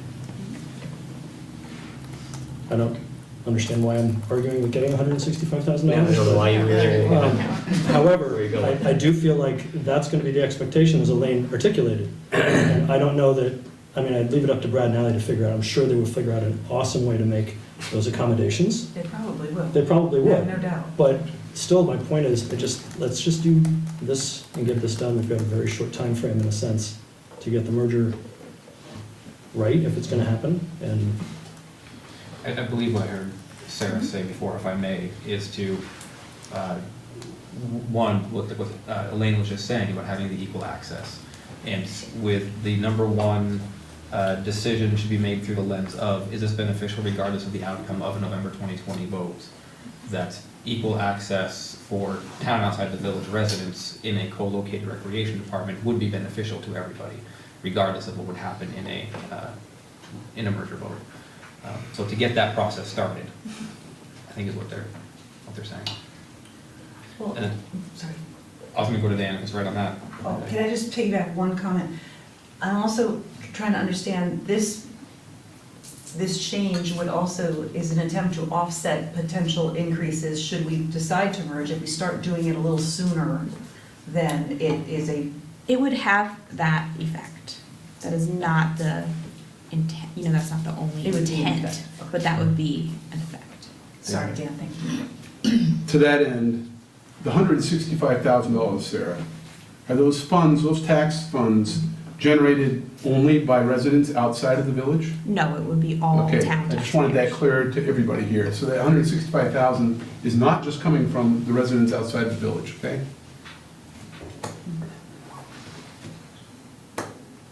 That's it. Oh, Max, sorry. So this is sort of partial consolidation then of the rec department. Could it be viewed as such? When we talk about consolidation, when you guys talk about consolidation, I think about policies and procedures and staffing and the 5 personnel manuals and the different budgets. I don't think about the money. So when I think about the money, it's not so much the effect of sharing the funds or equalizing the source of having one source of funds, the way we have in highways, to me doesn't necessarily lead to more consolidation. It just leads to more equitable funding source for programs that the entire community is benefiting from, which we would have to couple with changes to the registration and fee structure as well. But I don't know, that doesn't really answer your I mean, question. I guess I'd like to see what the details are. Because I'm sort of feeling the same way Raj is. We got this vote coming up, people will tell us if they want to put everything together. But if this is to help with equal access sooner, I'd certainly be interested to see what your thoughts are, what the details are. Thank you. And while we're still on, I expect we'll probably continue with the rec piece, but it would be really helpful, and please tell me if I'm out of line, to get sort of a straw poll sense of, does the majority of the group feel like timeout on the sharing funds, or keep pursuing these goals? Because that really changes the way we approach this budget season. So if that's appropriate, I would appreciate that sort of feedback. I think we're gonna keep talking, And and we'll get maybe it. we'll get there today, but maybe not, so we'll do our best. That would be helpful. Otherwise, there's really 2 different budgets that Right. emerge. Right. Andy?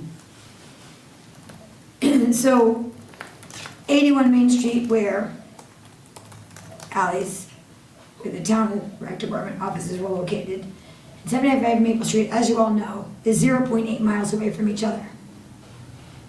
Right? Frequently, the staff from Maple Street, from EGRP, goes for a walk in the neighborhood, and then sometimes I'd see Ally and and right, so they also go for a walk. And I would think to myself as they all walk past my house, boy, that's odd, right? So to me, while I hear you, Raj, absolutely, to me, the co-location of the rec departments is sensible either way. It's sensible whether wherever the vote goes. The co-location of the rec departments is only making all of Essex recreation stronger and smarter. There's nothing about it that's not a good idea. It's absurd to have 0.8 miles difference between the offices. Right now they're functioning, I don't know, I haven't been in there, but my assumption is they're functioning in a far more effective fashion. They're able to communicate about recreation to one another on a daily basis in the same building. Have genuine and authentic conversations about our public recreation and what they can do for our community. And so while you were talking, Raj, I was like, yeah, that's true. But when I really put my head in the right place about it, we can't really go wrong to serve our community with our recreation, because in the heart and soul situation that I think it was just you that spoke to last night, right? Last night seems like a long time ago all of a sudden, but you know, this is so valuable and so important to our community that yes, when you were talking, I was like, yeah, but then I really feel that no matter which way we dice the whole thing and slice it up, we're still gonna come out wanting to serve our community wisely like this. And there's still some pieces of recreation that like where you go to school is gonna generate what your childcare is. Those pieces have to be what they are, and the rest should be equalized so that people can all just get into their recreation in the town and the village. Thanks, Annie. Pat? I mean, I agree completely with you, Annie. You know, I was for the, previous votes about, merging the two rec departments into a district, but one thing that I feel as a public servant we have to do is that if there is a vote taken, that we have to respect the results of it. And I mean, not too long ago, the towns did vote not to combine those two departments, and it does seem like this is, sort of, Raj said it, it's kind of going ahead, and my personal preference would be to merge them, but I don't feel like I would be at all comfortable just discounting a vote that happened 2 years ago, where unfortunately, that was just not what passed. I realize it's not combining two directors, but this seems kind of like an end around something that the public already voted down. If I may, of course. My only pushback on that would be that what was voted down was a union municipal district in which it created a whole new governmental entity. What was not put to voters is, do you want the town and the village recreation departments to be one department within one community? So I think that there is a slight difference there, where one created a new government and one is don't create a new government but pay for things differently. Yeah, no. So those are two separate questions. Yeah, no, absolutely. Sarah, can I ask you, up until, everything we've been going through with all of this potential merger talk and all of the consolidations we've done to date, I personally can say I don't feel I've ever been led astray by the staff. And you've always given us exactly the data we need. And any recommendation that has come from you guys has been with great reason and a lot of thought ahead of time. So can you give us, in a nutshell, the staff's thinking about, your thinking, Ally, Brad, what is the thinking behind this increase? And why now, as opposed to waiting until next year if we have a positive merger vote?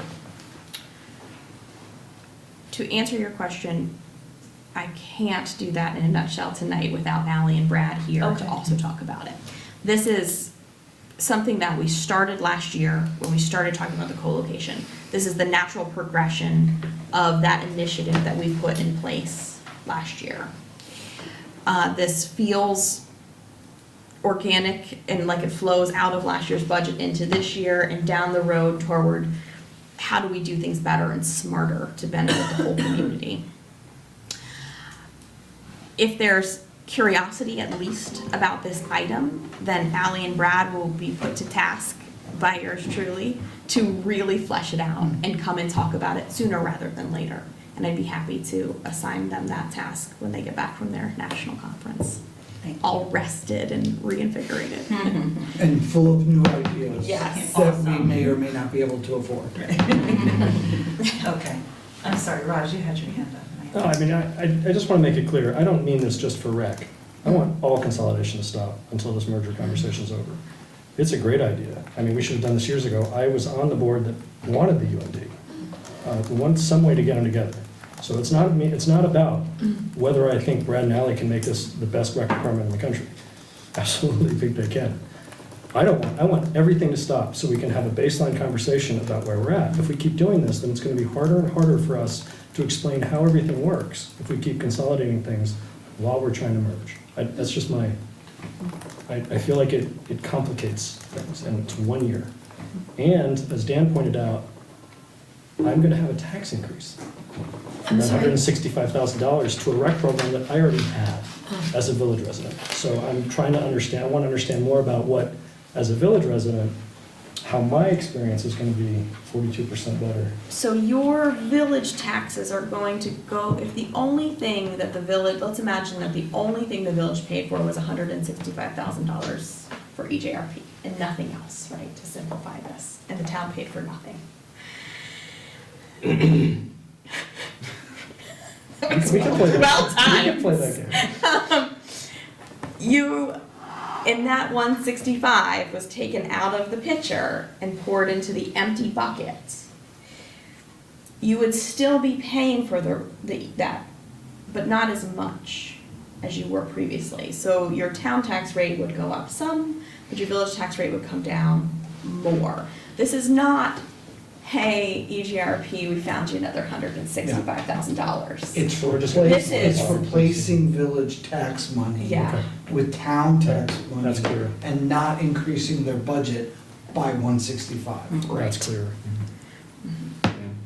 But the sentiment of not continuing to do consolidations or money transfers aside, I hear that too. But thanks for clearing that up. Dan? No, it's just getting to the point, you know, that we're talking about the whole thing with the programs, accessibility to the programs, and at the same time, at the same rate as village residents. But before, I agree with Raj, what Raj just said. You know, it's kind of like putting the cart before the horse in many ways. And almost to the point where sometimes I think, I do like what we've done so far, but it does make it very difficult to explain to the people outside of this room right now, or the people that aren't paying attention to the video, what's going on. And that crossed my mind. Can I just ask a slightly different question?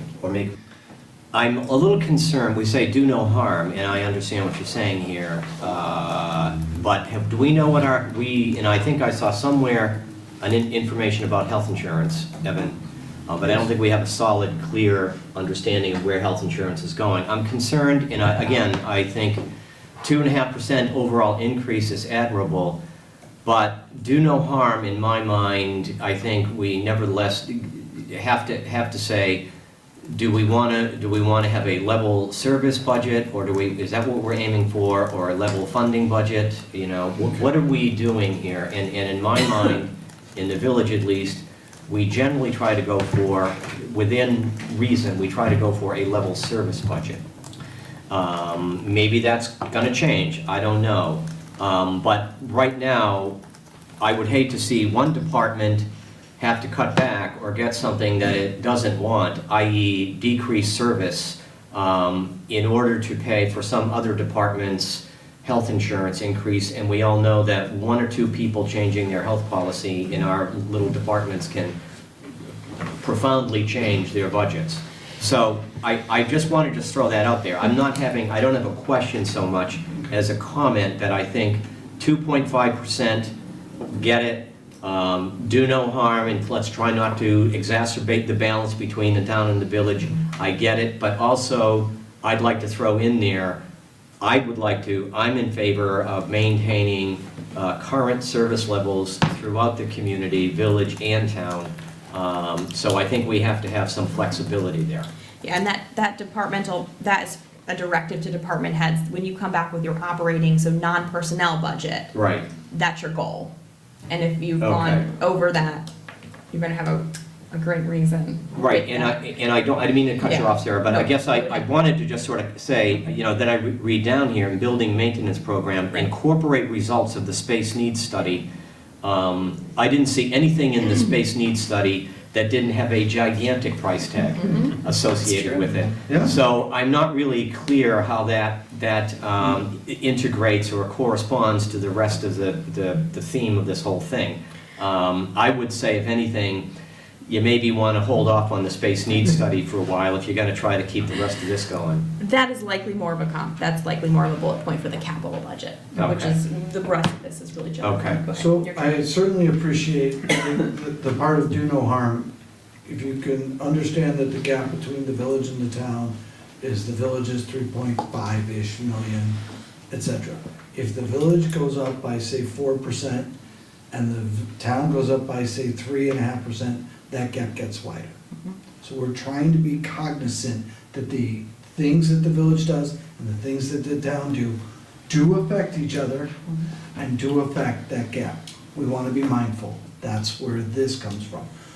Our decisions, your decisions in the budget should have that lens of try not to do that unless there's something that just comes up that happens. Health insurance. In one of the largest departments in the town is the police department. We don't control how people do their health insurance. You can be single, you can be two-person, and you can be family, and you can run the gamut. We have people every day, every month, every year changing that status. And one really socks the budget, one really helps the budget, and then everything in between. So, but for the departments, we're trying to say, try to keep your department at this level, services being equal, let's get through this year, let's do no harm. If you don't give them that thing, then they're like, they wouldn't do this, but, then 3.5 is okay. I'd like to get this and I'd like to get that. We want to get them really sharpened down the pencil with a goal of staying in that realm. And if they have something that's going on that we're not aware of, make your case. But it's got to go against everything that we're trying to do. So that's with that. As for the space needs study, you guys just got that. One of the things we'd like to be able to look at is, at some point, we're gonna have to start putting some money towards some of the items in that study. What they are, what they're prioritized, really doesn't matter at this point. You have zero. You're starting at near zero. You have to start putting some money away, or for some planning and for some patches. What we're really thinking is some of the buildings are gonna end up getting patched, but targeted. And wherever that starts, it starts with a few dollars being put into funds, trying to fit it into this framework. And then usually what Sarah does with her magic spreadsheet, I was gonna say wand, but it's more of a spreadsheet. We find where those balances come. Again, maybe the 165 becomes something else, and the money gets moved to make sure that the numbers come out to something acceptable to the community. It's the beginning, but you gotta have some framework for it. I just, again, and I agree, not disputing anything, not disagreeing with you, but again, just a little bit of advocacy for the smaller departments in particular. I mean, recreation's, a 0.5% increase in the rec budget is a big chunk of change. A 0.5% increase in the fire department budget is not a lot of money. And so it's not equal. It's a lot of money still, but not as much. And same thing for like community development.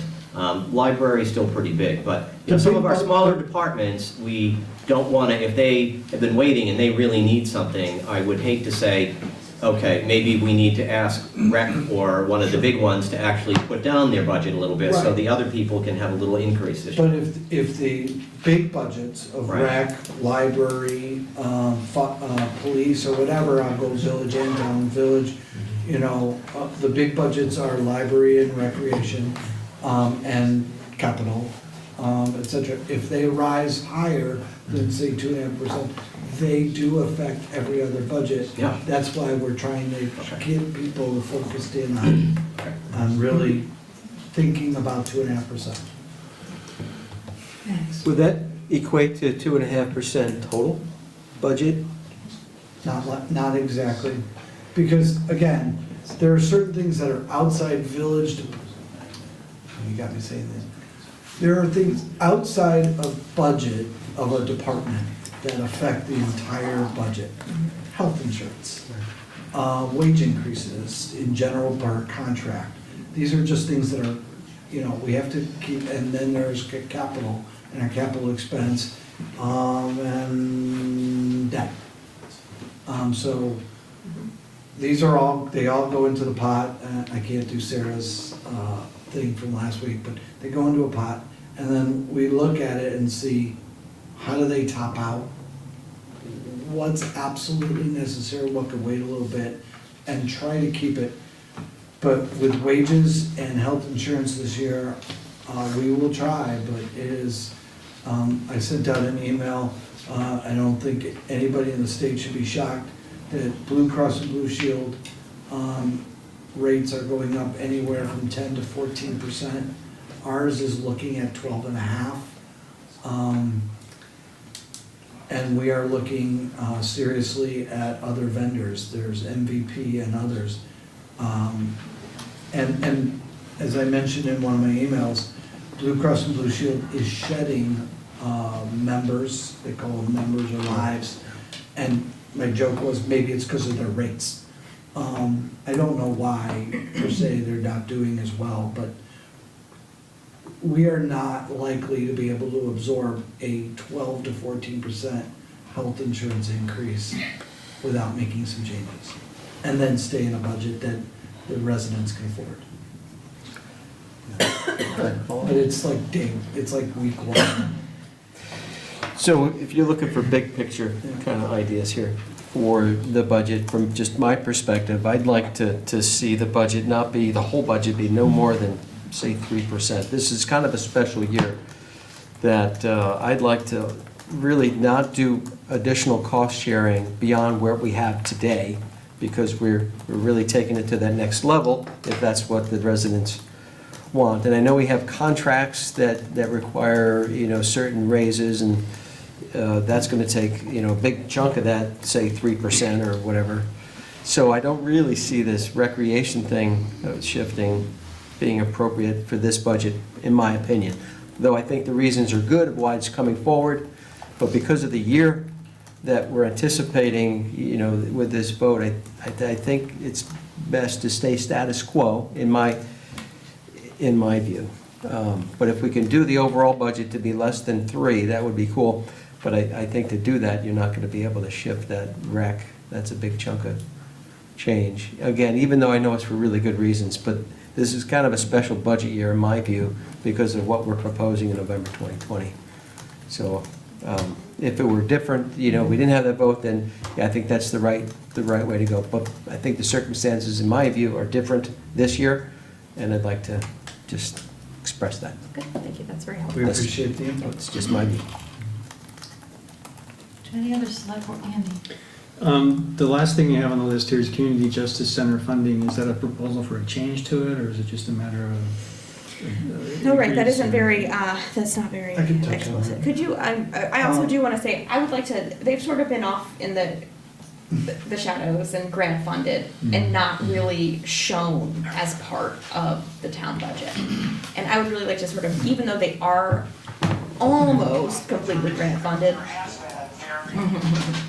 we added some funds in the police department budget this year to help offset some of the costs. I still would like to bring them in and show them like the division of the public safety budget that they are, so that we can get some more attention as we move forward with our grant being level funded. Your turn. Thank you. You're welcome. So would Maybe not. the Howard Center people be included in that? Or No, the Howard Center is different. subject? Howard Center is in the contracted services line in the police department budget. But not terribly dissimilar, so Right. let me touch on both of those, thank you. So for those, the Community Justice Center is a grant that we have, I think it's from 2 different state agencies, I believe it's from Corrections and Judiciary, okay? We get a $200,000 grant, we administer the grant with Milton and Colchester. If you don't give us a certain amount of funds, you are supposed to give us like-kind contribution. We do get a little bit of money from Colchester. We are currently not getting anything from Milton. Long story, but the grant is all 3 communities in one grant. We cannot unbundle them until the grant is done, which is this next year. The Community Justice Center does not want or operate very well inside the police department building. A lot of the people that they do don't feel comfortable going there, so we have rented space outside of that.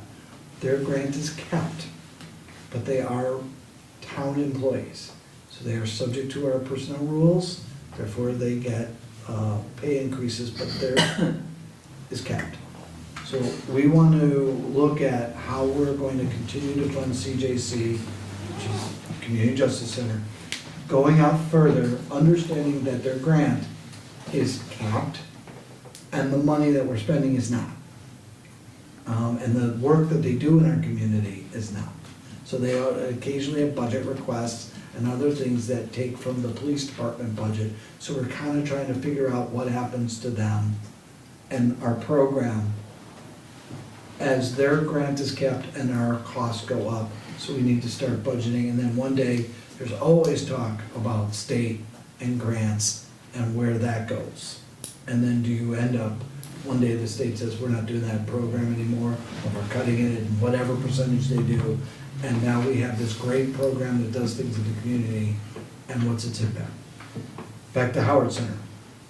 Howard Center is a contract, we have, back with grants, we have a grant, and we have a benefactor in University of Vermont Hospital, gives us a grant as well, and then multiple communities are sharing a service. I go through a bunch of names, I'll end up missing somebody, but it's Shelburne, Colchester, Essex, Essex Junction, Williston, and South Burlington. We all work together, we have a contract, they provide services, they are embedded in our police department. Again, grant funded and funded through a grant with the hospital. We're very concerned long-term where that funding is gonna be, and what's our contribution, what's our call volume, how much of a service can we do, and therefore, we wanna make sure that there is something in our budgets to cover wage increases, inflation, et cetera, so that should some of our other grant fundings be lowered, we are not lowering the service, but we have that safety net. And we've looked at some of that funding in the Health and Human Services grant. But again, if you take it from there, you are taking it away from others, and that's a pot of about 143,000. So it's kind of a dance that we're doing, but we want to be forward-thinking, because who hasn't heard in the news that the state grant funding in the states just doesn't have that kind of money? They come up with great ideas of how they can shed their costs. They are currently doing a fantastic job of shedding state costs to the local level. Quietly, slowly, but they are doing it, and or the threat of it. Sorry, long answer. But they are great services in our community and very much needed. Ask something completely different. What's included in the IT and security upgrade line? What are you guys thinking for that? We're talking about, well, there was definitely some access controls for this building and some phone system stuff. We think we've we've been looking at the timeline of that, and we think we've been able to move that up a little bit, given some recent phone system failures at buildings that we didn't realize had actual phone systems, now we do. Those are the big ones there, that door access control type stuff. Right, am I saying anything? Is there any thought about aligning actual IT services, the stuff offered to staff seems to be different between village and town, is that right? At least it is for us. I thought we were getting there. We're talking about Main libraries. Okay, I'll just, never mind. We would love to standardize the IT for the select board and village board into one device that we, instead of two different devices. Not even device, I was thinking more, some sort of, just the whole back end of it is odd. We've got Google going, we've got Dropbox going, we've got half an installation of Office 365, but it's on-prem. So I just didn't know if that was gonna get kind of professionalized a little bit. That is part of the discussion we continue to have. We started last year about what packet we provide and how we provide it, instead of having Dropbox and, what's the other one? Google Drive. Google Drive, we'd like to do one. Is that how it is for the staff? But, huh? Is that how it is for the two staffs, or are you all on the same system? Is it different for us? I'm just trying to figure out, For the we have one board, it's a experience. bit different, yeah, but not everything is completely the same across the entire town and village. We are going in that direction. I think like wastewater just got connected to our network not too long ago. That was one of the last big ones. I'm blanking on any others that might be, but It is coming together. The boards are one of the last differences, and it's the same staff that's doing it. We have the same administrative and IT staff uploading to your different packets, so it would be helpful for us too to get under one system. But, yeah, wastewater got connected in, I believe EGRP is now on the combined network. Wastewater's phone went down all the time. Not in charge of phone systems, I think that was, what company? Oh, that was me, yeah. That's how I know it goes down. I really appreciate you stepping up and saying that. It was not IT. We just have to call and get you guys back up. So yes, we are trying to do some of those things. We are trying to standardize the servers and the services and make sure, but also giving people some freedom to do what their operations need as well. And the Brunel Library and the Essex Library are really, I would say they're different than most of our operations in the fact that if you came into Lincoln, there's not a computer for the public to use. That's right. All right, there's no computer for you. You come in, you get a building permit, you pay your water taxes. It's not like, here, sit down and use a laptop or, go on the internet from one of our computers. That doesn't happen. It doesn't happen at 81 Main. It doesn't happen at 75 Maple. But in our libraries, people go there and use, town or village computers to go on the internet to do research. Yes. And so that animal, such as it is, poses some interesting obstacles for us and our network. There's a We're lot still- of best practices around that, so I And so hope that that's being investigated. we're working through some of that. Is that overseen by our IT, our municipal IT staff, or are they on their own? Our IT staff basically runs all buildings except for Brunel currently. We don't touch any, the IT really isn't doing much of anything over at Brunel. Do they have an IT? They have some staff that. That's how Brunel prefers it. They have some pretty highly qualified staff taking care of that for them. But we do want to help out where we can and get them, some things that we still would like to do to help with some other staffing issues. But it's not a big focus of this. Oh, Andy, sorry. Yeah, sorry, no problem. It's not a big money item, but cemeteries, just want to make sure that we're treating them all the same and being fair to each of them. Greg, that's your bailiwick?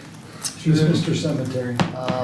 Yeah, that's another one we would love to start to align. You'll probably see an increase, a request for an increase in the maintenance budget for the town cemeteries this year. Probably about 3 years ago, the town started giving Essex Junction Cemetery Association $5,000 a year. That's with the understanding that there's a state law that once a cemetery is full, it reverts to municipal ownership. The town is the overarching municipality, so someday it's going to take over the Essex Junction cemeteries. So it started giving some funding to help with the maintenance for when that happens. The town cemeteries, Mountain View Cemetery and the Common Burial Ground, they get like $2,500 a year combined for maintenance, and about half of that goes towards the Memorial Day flags each year. Parks and Rec does a lot of maintenance in their mowing of the lawns, but they could use some more help in terms of seeding, lawns, sod, just general maintenance, so you will probably see an increase there. And one of the things we staff take very seriously the fact that we own and operate cemeteries and what it means to the families who have their loved ones buried there. We do not want them to get into disrepair that is disrespectful from our standpoint, and therefore we are putting policies and procedures in place to address the maintenance of those. We're not necessarily in charge of headstones. Those are the people that did but the maintenance in and around them and any disrepair, we really, we own them, we maintain them, we operate them. I don't really know how the best way to touch on this is, so meander a little bit.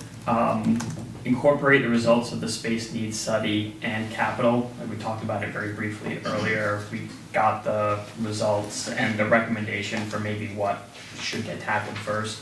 Are we thinking that we should put off everything this year, or like specifically they were talking about the exhaust in the fire station, and I've been up there, you know, when I was doing the tour, Dennis brought me to the fire station, and I mean the exhaust from the trucks literally kicked back into the, you know, our volunteer fire department's equipment. I mean, it's really pretty horrific. Like there was what 3 firefighters who were on duty said independently from one another as an issue.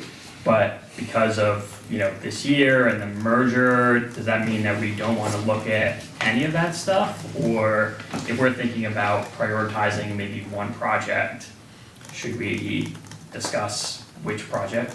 Can I interrupt there? I didn't mean to interrupt you, let me just add on to this. When Dennis brought that up, or when John Alden brought that up, I didn't even understand why that specific issue was included in the space needs study. That's just a dire need thing. Yeah. It's like the roof is collapsing, or the pipes are backed up. Just fix it, for goodness sake. Don't put it in a study, just get it done. I would just put it in the town fire department budget and get it. No, I didn't mean to be categorical. I mean, I don't know what That's sort where of it belongs. ventilation improvements are going to be required for it, but I mean, if we're sitting here talking about priorities, I mean, I would love to see that as a priority. Just get it done. Yeah. Totally agree. Idea how much that costs? I said $30,000. It's like didn't you? $30,000. You did, you brought up $30,000 at the meeting, but I'll tell you what, small potatoes, we consider what, you know. And we'd have to look and see what the village spent in this particular building.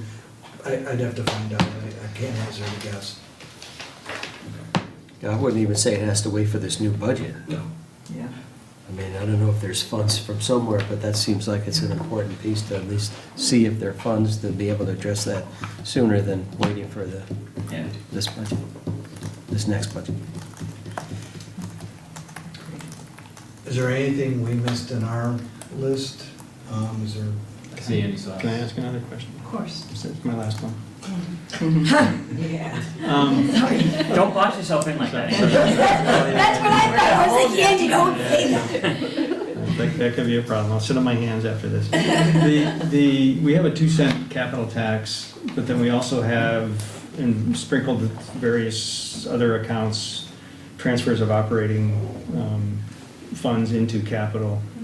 And I'm just wondering whether it would be appropriate to consider increasing the capital tax to make things more transparent, rather than having operating fund, this is a town statement, I don't know how the village capital is handled. Whether it would be appropriate, because, it's been brought up before, do we need to increase the capital tax and take those dollars out of the operating budget so that we're not, so it's more obvious that what's being raised for capital, just make it more transparent, I think. I think Dennis addressed that and said that's being looked at, right? That's what I recall at one of our prior meetings. I understand the comment, I think we can take that and look at it. I think one of the big topics that this group, that we're gonna need to talk about, regardless of, certainly if a November 2020 vote says, yes, go ahead and merge, is how do we do capital together? And regardless of the result of the vote, do we want to do capital together? And does the local option tax play into that? Does a reevaluation of the capital tax? If you're gonna talk about local option tax, I gotta leave the room. I'm done, I won't say that word again. I don't want to, so it works out nicely. But I think that, this is one component or one idea of a much larger and more in-depth conversation that we'll need to have sooner rather than later. I just have one clarifying question. On review policies that have monetary impact, you talk about fee structure discussions. What about, does that include fines too? The fine structure for? Yeah, I'd say so. Okay, because I don't think they've been Not updated nearly, for a long time. Our fines are small. Are very small. We really don't like doing it in village or in the town. We prefer compliance. It is really more like impact fees and think about this, things that cost us more money to actually issue than we take in. Dog licenses. We charge, I think, $3 or whatever it is, or whatever it is. 12, whatever. We don't get those $12. We get like, I think, $2 of whatever that is. The state gets the rest, but we only get $2. We could actually charge more, but we get $2 for all of the work and sending it to the state, but we don't really. So we need to look at it. And I have no idea when that was last addressed, but you come to find out after 10 years, it's still it's still $12 or whatever it is. And so we just want to look at some of these things. What's appropriate? How much staff time and other things do we do to that permit or that activity, and is it appropriate? And Thank you for clarifying that. Are we doing an impact fee study? That was discussed? We've talked about looking at them. We don't have anything but a full-blown study yet. It's huge. It's huge, what do you want to look at, to what extent do you want to look at? But we've talked about sidewalk impact fee, direct impact fees. Well, we're still collecting them, but the study they were based on expired in like 2013 or 2014, so they're due for an update. We have talked about it. It's on the radar. We have not started anything yet. And based on our town capital, there's impact fees that feed that fund. So, I mean, it's all intertwined anyway. Yes, ma'am, it is.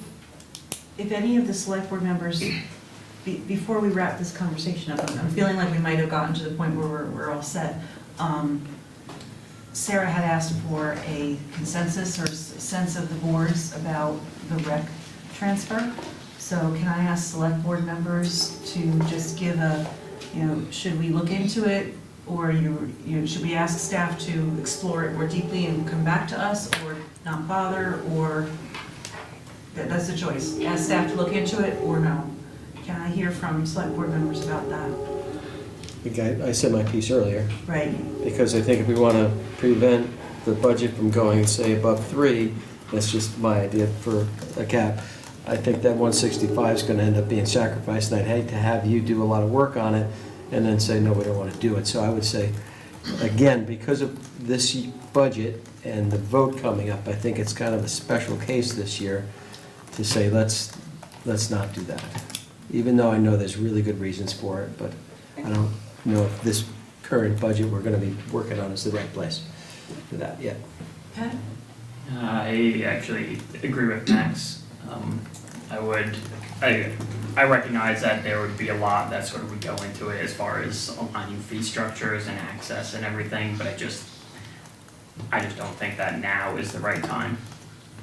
Okay, Annie? My understanding is that this component of the co-location can carry on regardless of the merger vote. And I feel that this just helps the rec department serve our community better, and I feel great about it. I'm open to hearing more about the particulars, but I feel all right. Okay, Andy? I thought that Sarah's comment was about transfers in general, or was it specific to? It was specific to this one. There It was, really okay. are no other Okay. new ones that have risen to this level. I mean, I do know, just as an example of how intertwined things already are, that EGRP is coming onto the overarching Microsoft 365 license, which means the cost of that's not gonna be in the EGRP budget next year, it's gonna be in the IT budget. So that's a shift, but it's a small one. It's not like, that's just like more of a housekeeping thing, but that's an example of other things that happen, you know, so my comment was very Okay, specific okay. to All right, that this simplifies one. the answer then. I guess I'd like to see what the intent, I'm interested to see what the such a change would accomplish, or what it would provide. But then, now that I've said that, though, I do have the concern about if the vote goes the other way, how do you undo that?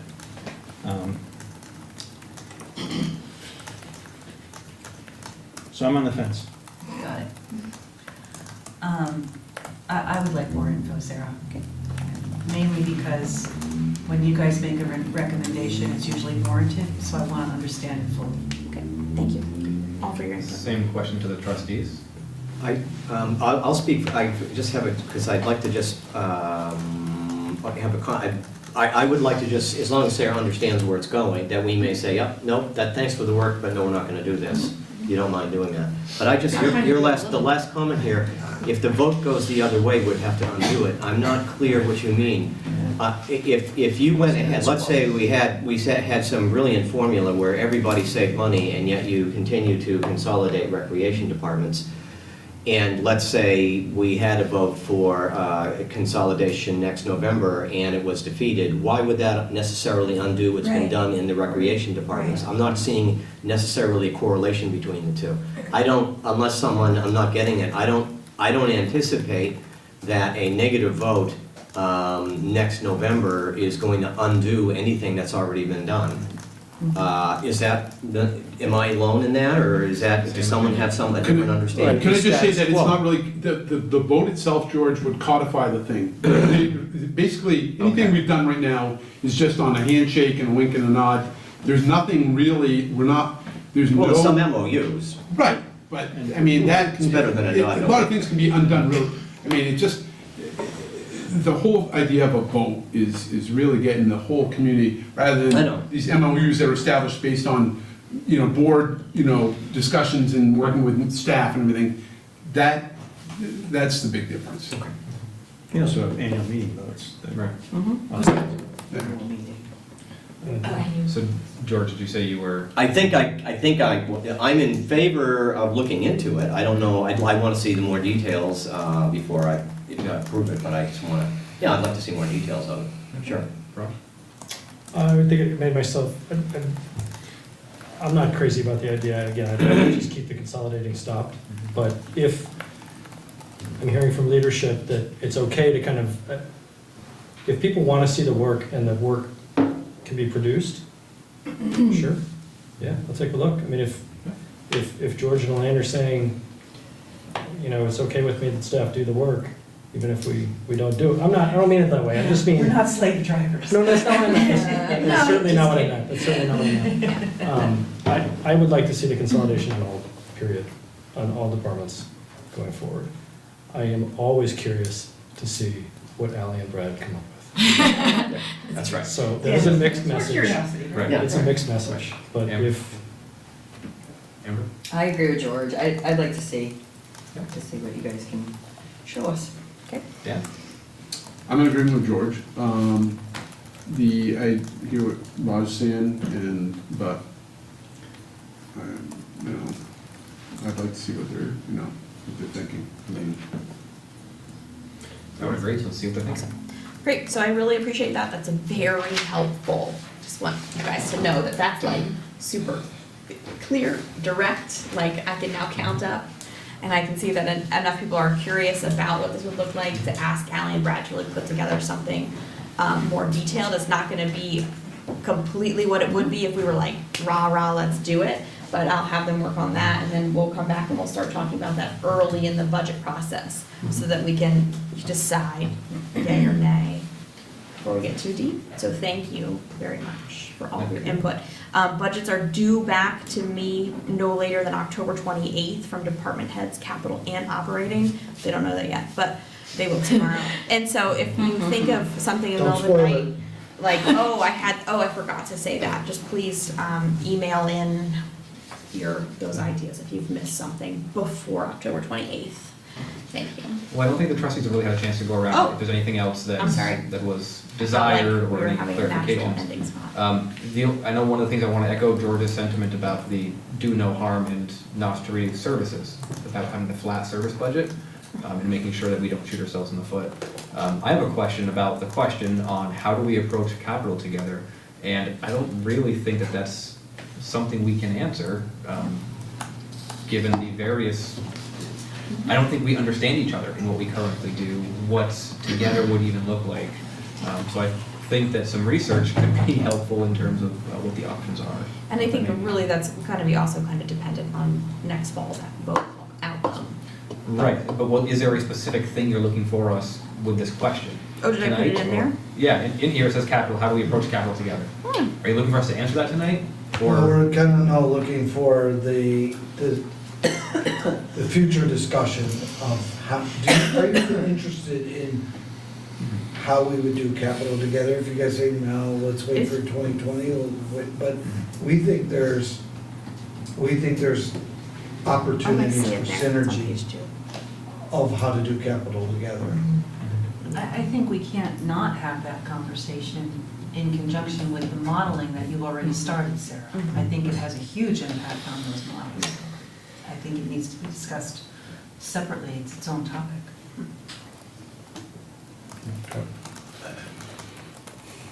Trustees, do you have any other comments, questions on the budget? Amber?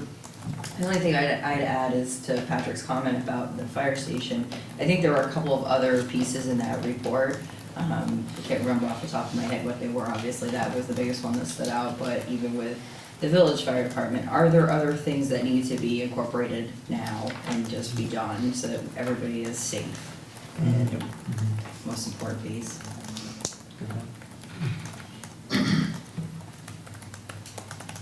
Anybody else? I think we're good.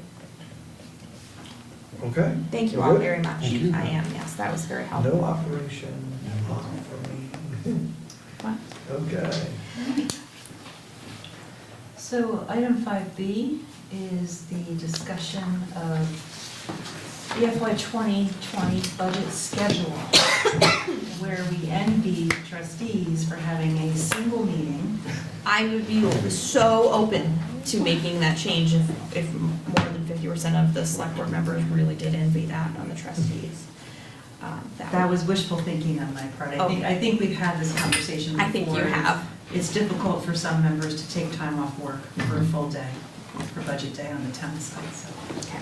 As much as I would You love to gave me do a little that. glimmer of hope. Hey, if anybody wants to do it, tell me now, I'll be all in favor for it. I think you said FY 20 and you meant 21. Yeah. I meant FY 21, Yeah. yes, but thank you. Just for record for the people, you know.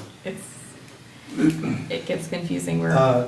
Just for a sort of a lead into this, I walked into a very heated, difficult discussion between Greg and Sarah about the calendar of the, no, it wasn't heated. It's really hard to interpret the VLCT calendar and the legalities and the nuances. If you're talking about this calendar. Yeah. Props. Well, we had, in case there were any questions. There are a lot of rules. These are entirely Greg's. fine print. There's a lot of Flags. rules on when budgets have to be done, warned, meetings, et cetera, so then these two genius people really backdated it. And when you have a village and a town budget to do together and separately, you really have to know your dates. So this is, I believe, what Sarah and Greg put together. That's true. Greg was very helpful because I couldn't interpret any of this first day that's. And so the village does a budget day, 8:30 to 3:30 here in this room. The village board stays, the departments rotate and come in and out. We feed them lunch. The select board has had nights where they try to fit it into where we attended one, so. There's a few that are special for budget discussions, and then some of the shorter ones we try to do before the actual select board meetings. We used to, I believe, have 5 of these meetings. We are down to 4. Love to get it to 3, but I don't want to push the envelope too far. If you give us the budget early and it doesn't change dramatically between issuances of it. I mean, we've had some departments come in late with changes that suddenly the whole thing's different. Not with Sarah. No, I can't make any promises. Yeah, all right, so one of the. And that's a lot of content to get. So that's good to know, that's good to know, so, one of the things we may look to do is, we'll take a look and see if all things being equal, we will keep this schedule and look to, if we can get it done by the 8th, we could possibly cut the last. Possibly, but, so really the Monday, the 6th, at 6 PM is only gonna give us 1 hour before the regular select board meeting. Yeah, And I don't. 3 meetings in one night. Is, so, one of Oh, is that the one? One of the challenges is that we have Christmas and New Year's, you know, all those holidays, and that, I don't know, it's gonna be what it's gonna be. And that also, there are, like, the trustees have to accept their budget prior to putting the highway budget into the town budget, which we put an earmark in. But there are just some structural challenges that over time we hopefully won't have to deal with anymore, but we might, and we might figure out other ways around all these meetings, and maybe we'll do budgets and, I don't know, anyhow. But these are the key takeaways of the budget calendar. There's a list attached and then months with notes, so however you like to look at it. And are there any, looking for other comments or? If I could just ask, the January 6th, I have 3, like the budget meeting, a select board meeting, and a joint meeting. Mm-hmm. That's gonna be rough on all of us. Mm-hmm. I'm wondering if we did, if we could squeeze it to 3 meetings, drop the 6th and keep the 13th or something. But We that's can, just a lot. we can shoot for that. We were gonna try to do what's the other one? We were gonna try to do the admin budgets in that short hour, you know, in an attempt to keep the other one short, but we can aim for Yeah, we could, I mean, stars. another option, the 13th is kind of the final cut day when we've gone through everything. We could try to take some of the shorter administrative stuff on the 6th and put it either on the 2nd or the 8th and make those meetings longer. Or we could look at, we don't know what's gonna be on the agenda that far out, but we could look at canceling the joint portion of the meeting and just doing one meeting in January. Yeah. That's the last.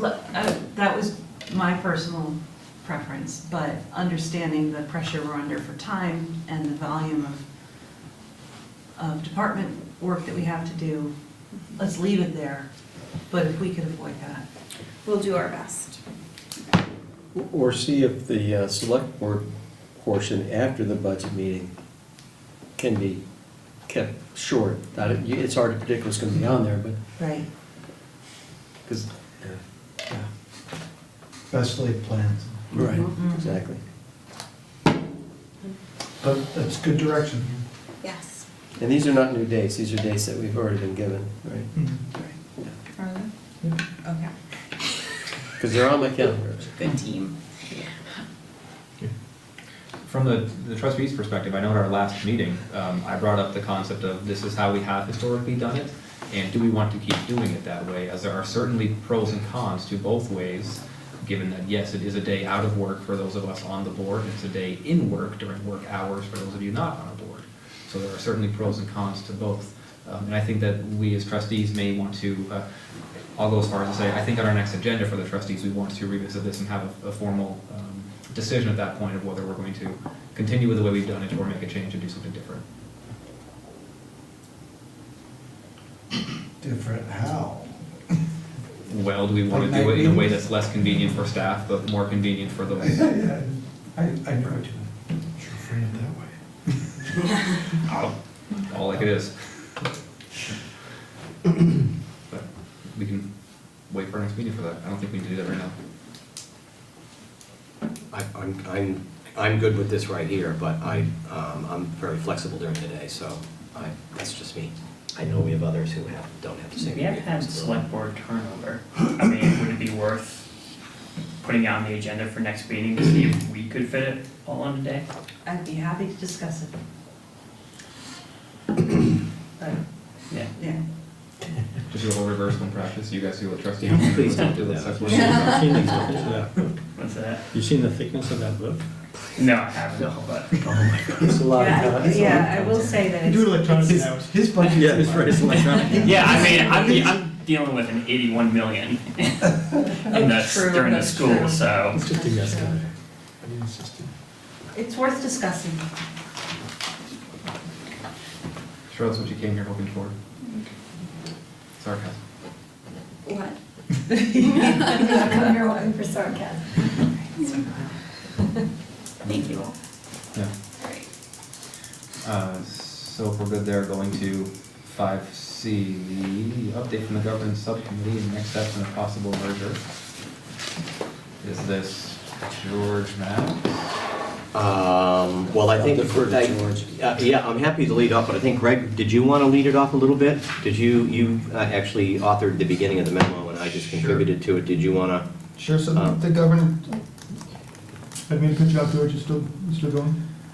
I didn't mean to cut you off, you were still. Nope, I'm good. Yes, the governance subcommittee had their last meeting earlier this month, September 12th. They finalized the second survey, the quantitative survey that is out now, looking at the different merger options, getting some feedback from residents on that. That launched September 18th. As of this afternoon, we had about 370 responses, I think, so far, so pretty good response rate. Like I said, it's more of a quantitative survey, so the results should be kind of easier to just grab and say, here's percentages, here's the numbers, versus the interpretive, what do you think type of comments that came in the first survey. The survey will be wrapping up, I think it's October 14th or 17th is the last day. Then KSV will take a couple weeks to process all the data. They should have it ready by late October, rather than having a governance subcommittee meeting and then having a governance subcommittee present that to the rest of the boards. I thought it was best to just have KSV come to the joint meeting on October 29th, present the results there so everybody can see it and hear it once. Before that October 29th meeting, there's kind of a question of what's next for the governance subcommittee. We talked about it a little bit at the committee. Staff was talking about it earlier today. There's a ton of work to do around actually putting together a merger plan and a charter proposal. A lot of that's going to be based on the results of the October 20, or the results of the survey to figure out how to craft that. But some questions that you can see in the memo. Did the boards want the governance subcommittee to sort of work as the primary group putting together proposals, the plan, the charter proposal? At what point should the boards get involved? Should it just be living at the board table? Should it be the governance subcommittee? Should there be some other process to consider that stuff? But it's coming up fast. We've talked about being able to present draft plans at annual meeting in March and April. With budget season coming up, holidays happening, that's going to come up fast. So we're starting to think about who do you want taking the lead on that? I'll just add that I think that we anticipate, that we have to keep in mind that the surveys are not just a box we check off on the way to creating a merger plan and a charter of our own device. I think the idea was that the surveys and the focus groups were going to inform what we do. And so I think, and I know that Ken, Dave Treston will come in here and give us a very good professional analysis of the results, but the results are just half the battle. Maybe everything will be there'll be a very clear, distinct message that we get. The likelihood of that is pretty low. It's probably going to be equivocal, and so I think the interpretation of the results and coming to the conclusions is really the critical next step. And how do you want to do that? You want to decide. Again, we don't have to decide tonight, but do you want the subcommittee members to continue doing it? Do we want the joint boards to do it? The subcommittee could take the lead on it and come in, and then the joint boards, you give us your feedback. We could split up into other groups. I mean, there's nothing special at this point that the subcommittee's doing other than it's just easier to schedule 4 people instead of 10. And I also I'm going to add just my own little personal comment here, but I think we've heard from some members of the public that, are we going to open up a space at some point and listen to members of the public who have other ideas or questions at this point? That would be an opportune time when we're going into this kind of an analysis. So putting all these ideas out there so that a month from now, when Dave comes here and we say, what are we going to do next? We have a pretty good idea. I would recommend that we don't come up with something that involves a lot of crosstalk and communication and emailing of surveys and editing stuff. I think we want to come up with something that's fairly, simple but effective.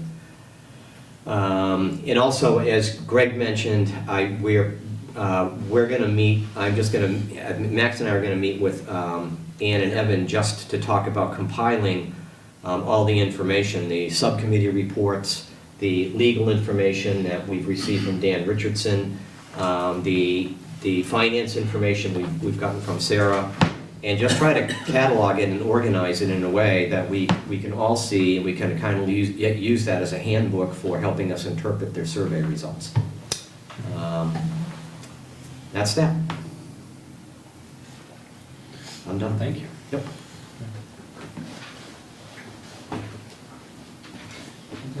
Trustees, would you like to? I would say my gut reaction would be that I appreciate the significant undertaking the subcommittee has done to date. Mm-hmm. And that I'm personally looking forward to the October 29th joint meeting when we can look at the results of it, of the survey.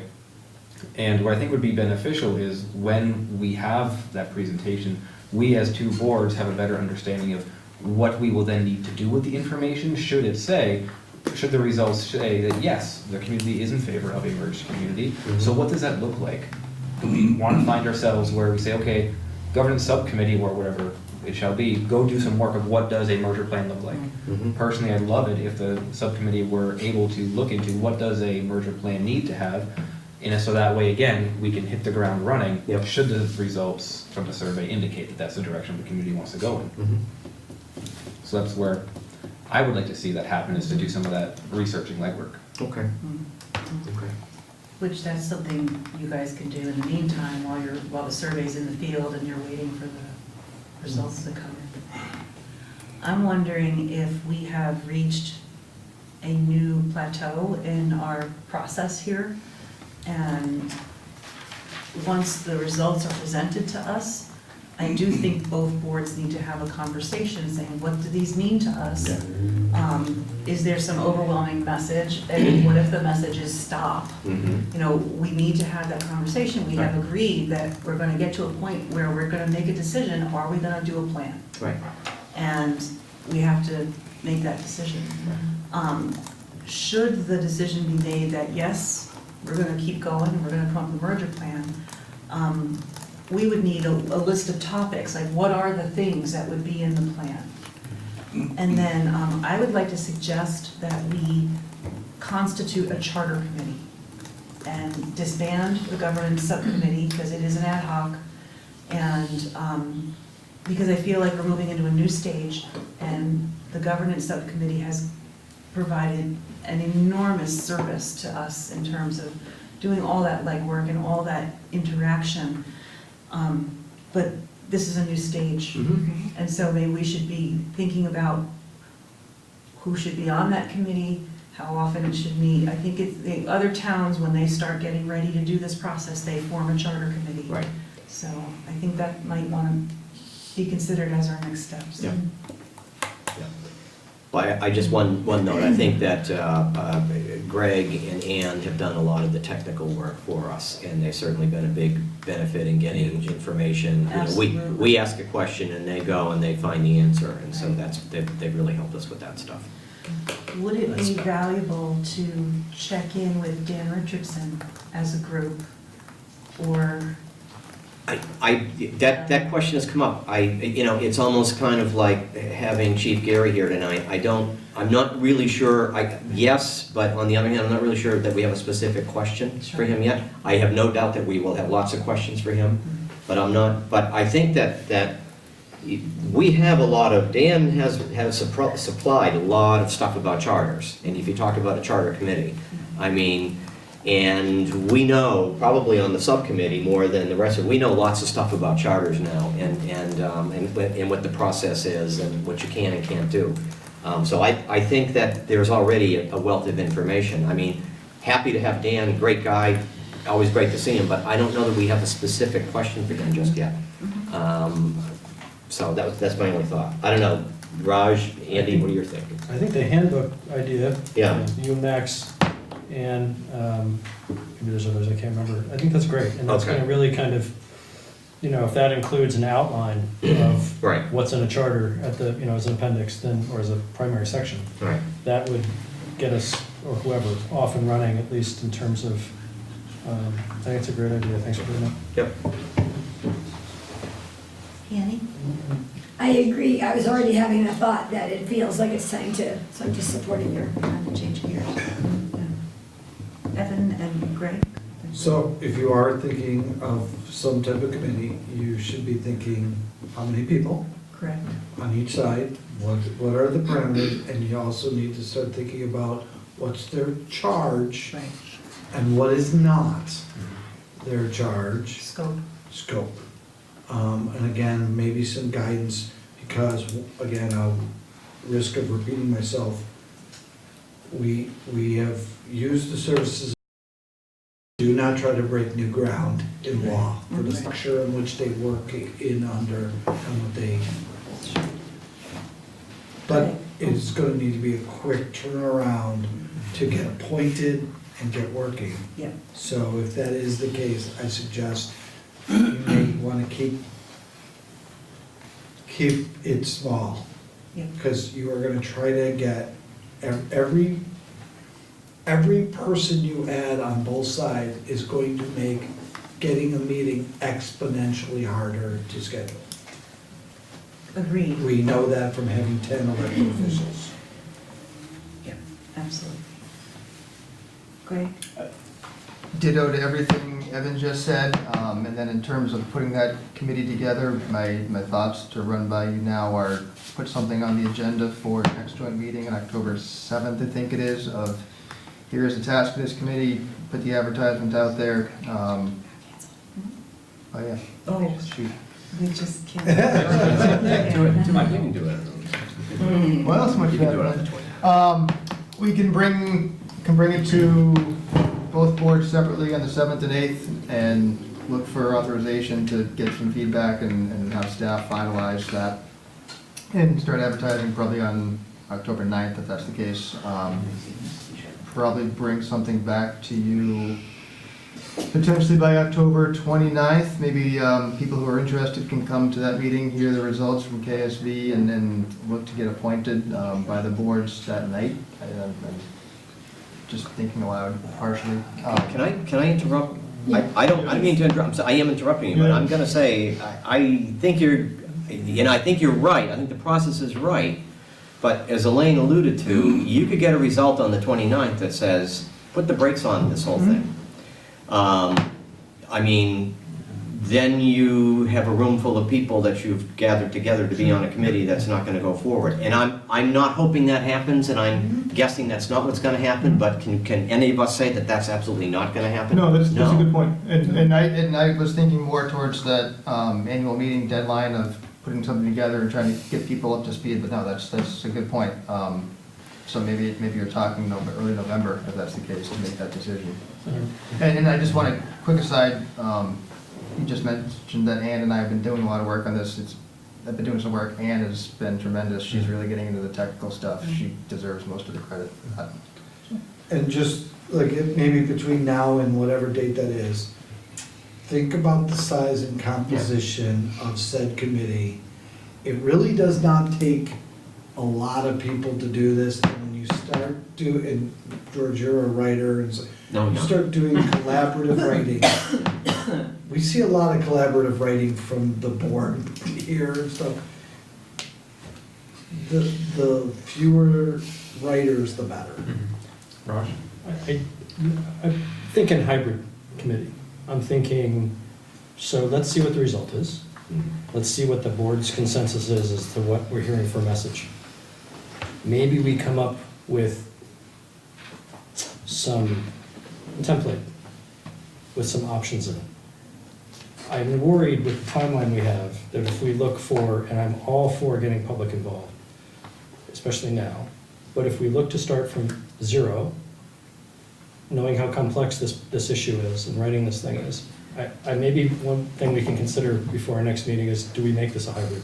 Does this joint charter committee come up with a template with some options in it that we want feedback from? Because if we have to do the whole thing from scratch by committee and get people up to speed, I don't know how that would work out. The opinions, the community's input would still be relevant, very relevant, but it would be sort of from a starting place that's a little further down the road. Do you know what I'm saying? Yeah. I think if we start from scratch and get, just from some of the conversations we've had to have in the governance subcommittee, it's a lot. And that's not to discount bringing in community volunteers. Yeah, I think fleshing out a committee, what we want to do with the committee, and your idea is good, Raj, and yours is too, Greg. Just in terms of specifically inviting new people on, we might want to hold on that, but have the idea of what you want to do. The only thing I'd say is that I hear what you're saying, Raj. You're saying that the subcommittee continue, but would bring some members of the public on with us, or well, it could be members? it could be, like Elaine was saying, I love the idea of maybe changing it up. Maybe it is a charter committee. And so it starts out as a charter committee of members of this board, these two boards. And they get a little bit down the road of saying, here's the things that would happen. There's really no question. There's sections of the merger plan that there's really no option to, right? Get that done. And leave some of the more complex discussions around specific issues. That's where we really bring community members in. Then we're part of the way down the road. We've got a framework, and we can focus the discussion on the things that are optional. Because maybe that doesn't need a lot of time. Maybe staff can just produce the beginnings that I'm talking about that have to be in it, and that's the point where I'm just thinking starting from zero, starting from we're going to get you educated now on this joint, on all this stuff. Here's the handbook. Yeah. I'm thinking back to the UMD thing. Right. It took a long time to get people up to speed before we even got to, Sure. and that wasn't even nearly as complex. I'm wondering if the boards would be willing to allow Andrew and me and George and Max as chairs and vice chairs to sit together and try to come up with a couple scenarios for the makeup of the committee to bring back to the boards for their. I just volunteered us for a meeting, but. Okay. You're used to it. Yeah, sorry. Yeah, used to it. Yeah. Because, there's some really great possibilities, so perhaps we come up with a couple and vet them. Anybody? Pat, you look skeptical. No, I'm just thinking about what Raj said. I mean, I don't think that we should be drafting members of the public to be on a charter committee. Like, that's why they elected us to be leaders, to do these things. Like, the federal government, isn't sitting there deciding, I want to change the Constitution, let's grab some Joes off the street, or even people who might be strictly, what I'm saying is that this is a big process, and our outreach to the public has already been this summer, it's been focus groups, it's been another survey, the public has had their input, and if all we're doing every step of the way is getting potentially more opinions coming in, it seems like at some point we've gotten all the information, we've gotten what generally people have said. Our previous surveys say 70% of people are in favor of some form of merger. I think we have this information that, it's a lot to bring people up to speed. I think that this committee should just be the people who were elected to do these jobs. Okay. Andy? We have in our subcommittee meetings said over and over again that there'll be many, many more opportunities for public input. So I think I don't think we can back away from that without getting ourselves in trouble. Andy? And then Dan. I don't know that public input needs to be sitting on a committee making decisions. I think public input can be so many things. I think it gets murky and complicated and challenging to do something that's already challenging. I think there's a really nuanced way to bring in public input through any way I can help. I'm happy to come to a meeting or let you do a meeting, whatever, but I think that there are so many ways to bring in public input that doesn't necessarily mean forming I don't know. It's just, Gotcha. Got it. No, I get it. Yeah. Dan, what were you gonna say? Annie said it. I mean, it's, she did. It'll stymie the process, I think. Right. I do. I think, I hear what Andy's saying, and there are, like Andy said, there are so many other ways they can, have input in it. But ultimately, decisions are going to be made not by the community outside of the boards. They elect us to make those decisions, Pat says, and that's what it is. I would like to make a recommendation. I hear what you're saying, and I'm struggling with it. Because, I totally get, I don't want to slow down the process. We have had a lot of public feedback about wanting to have more input. We have, as Andy said, told the public they will have opportunities at every stage of the game. Now that we're getting to the real where the rubber hits the road, and this is a really intense, hard work, and I get that bringing in a volunteer from the community or more than one volunteer is a challenge. Could there be a compromise in perhaps inviting our state representative from 8-2 and 8-1 from the village and the town outside the village to sit on the committee with the charter, sit on the charter committee, and that way we have elected representatives. They're not elected to the select board of the trustees, but they are elected by the community and they represent their community specifically by geography.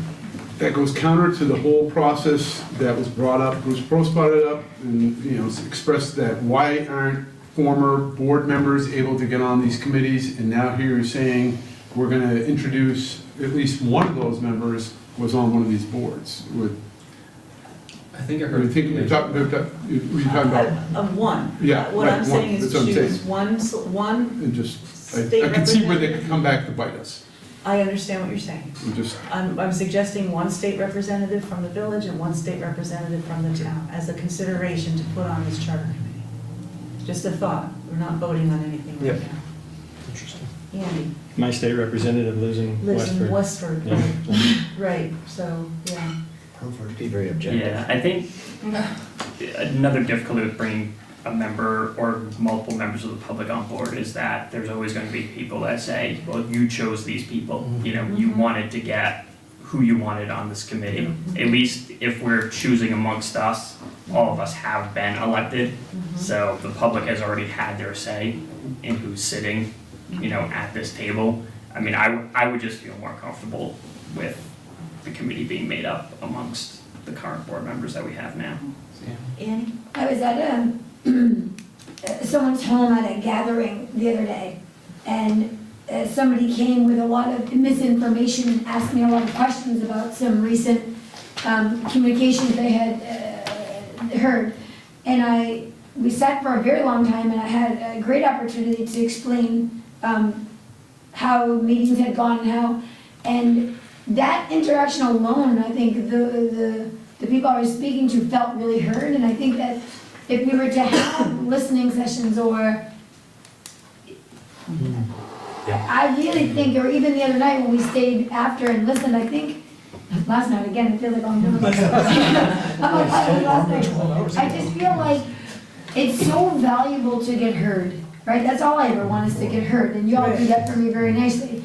And I feel that if we just offer a lot of that kind of opportunity, and then we bring what we heard, as we always do, in to the board or the meeting or the committee, I think that has so much more value than isolated people with independent opinions. I see Dan had one Well, comment after. just real quick, echoing again, like I said before, but Andy's saying totally, when the police station, just to bring back, when we were going to vote for the, police station that we have now, the new facility for a bond on that, we went out, gave the people the information, because there are a lot of people in these senior housing places, they're not able to attend a lot of these meetings, maybe they're not watching, who knows, but go to the people as opposed to have the people come to us. And if we can get the message, strategic locations, maybe we went to the high school, I know Max was there with myself and others, and we did go to senior housing in the town and the village, and there are a lot of unheard, people out there, voters and people, taxpayers. So what I'm hearing is, just among the conversation so far, is that there's some mix of, yes, have some private citizens on the committee, don't have some private citizens on the committee, but that we do need to get some community input on specific components, regardless of what happens. We need to get public input on on so many aspects of this charter, where should the vote go, or should the survey go that we want to go down this process of having a merger plan. Then I think if we have those points from a subcommittee to say, these are the points they're moved. We don't need to debate these. There are some charter components that by law just need to be there. So what are the ones that are really going to be debatable, where those of us on the board, we could then talk about how to get input from the community on those specific topics, and or have KSV ask them, do they have some thoughts in terms of, if they were in our shoes, what would they do to get some input from the community with regards to some of these very specific points, so that way we don't have to have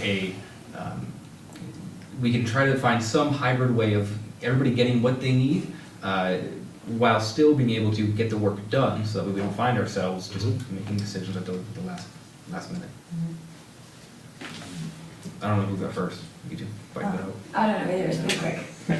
What about a mechanism like the state reps have done, where this charter committee gets together, they write, and then at points in the process, they open up, an hour at the Nest, an hour at Sweet Alchemy, where the public can come, and then we can get the live feedback.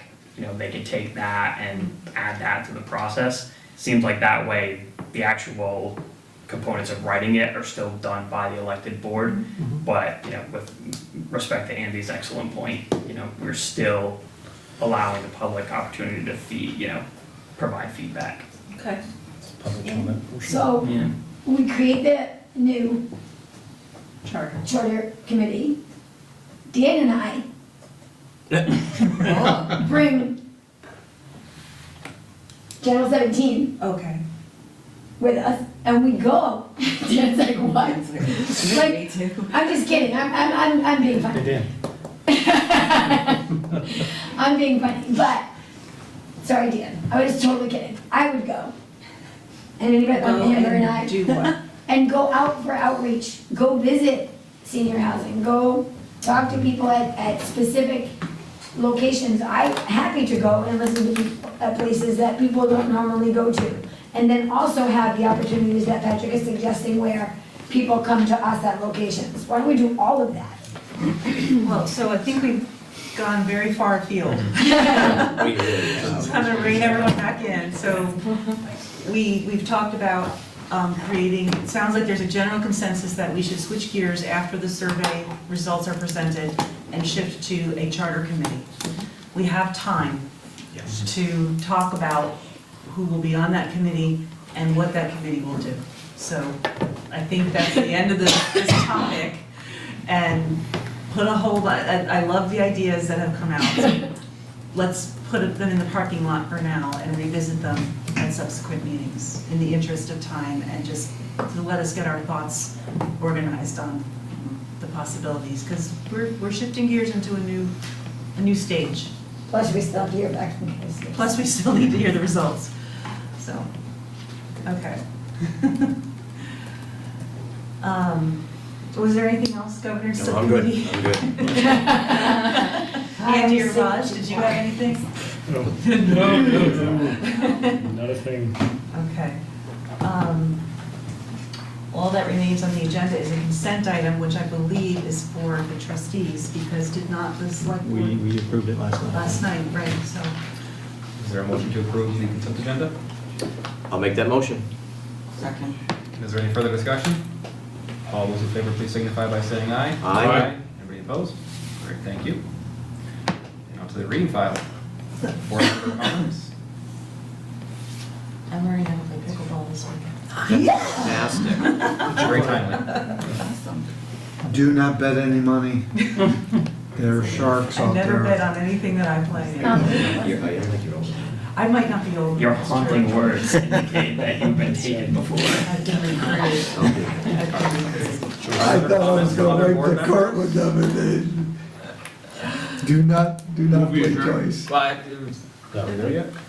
Joyce. Joyce would like to be known as the ambassador of pickleball.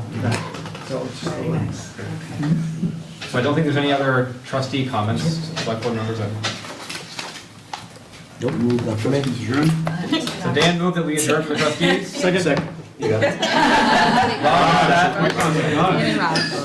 Raj seconded that one. Any further discussion on adjourning for the trustees? All those in favor signify by saying aye. Aye. Anybody opposed? Thank you. Good night. I move the select board adjourn. Second. All in favor of adjourning, say aye. Aye. Opposed? Thank you, everyone.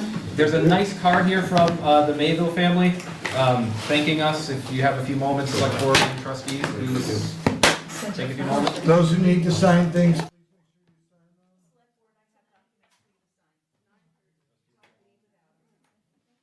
Thank you, audience.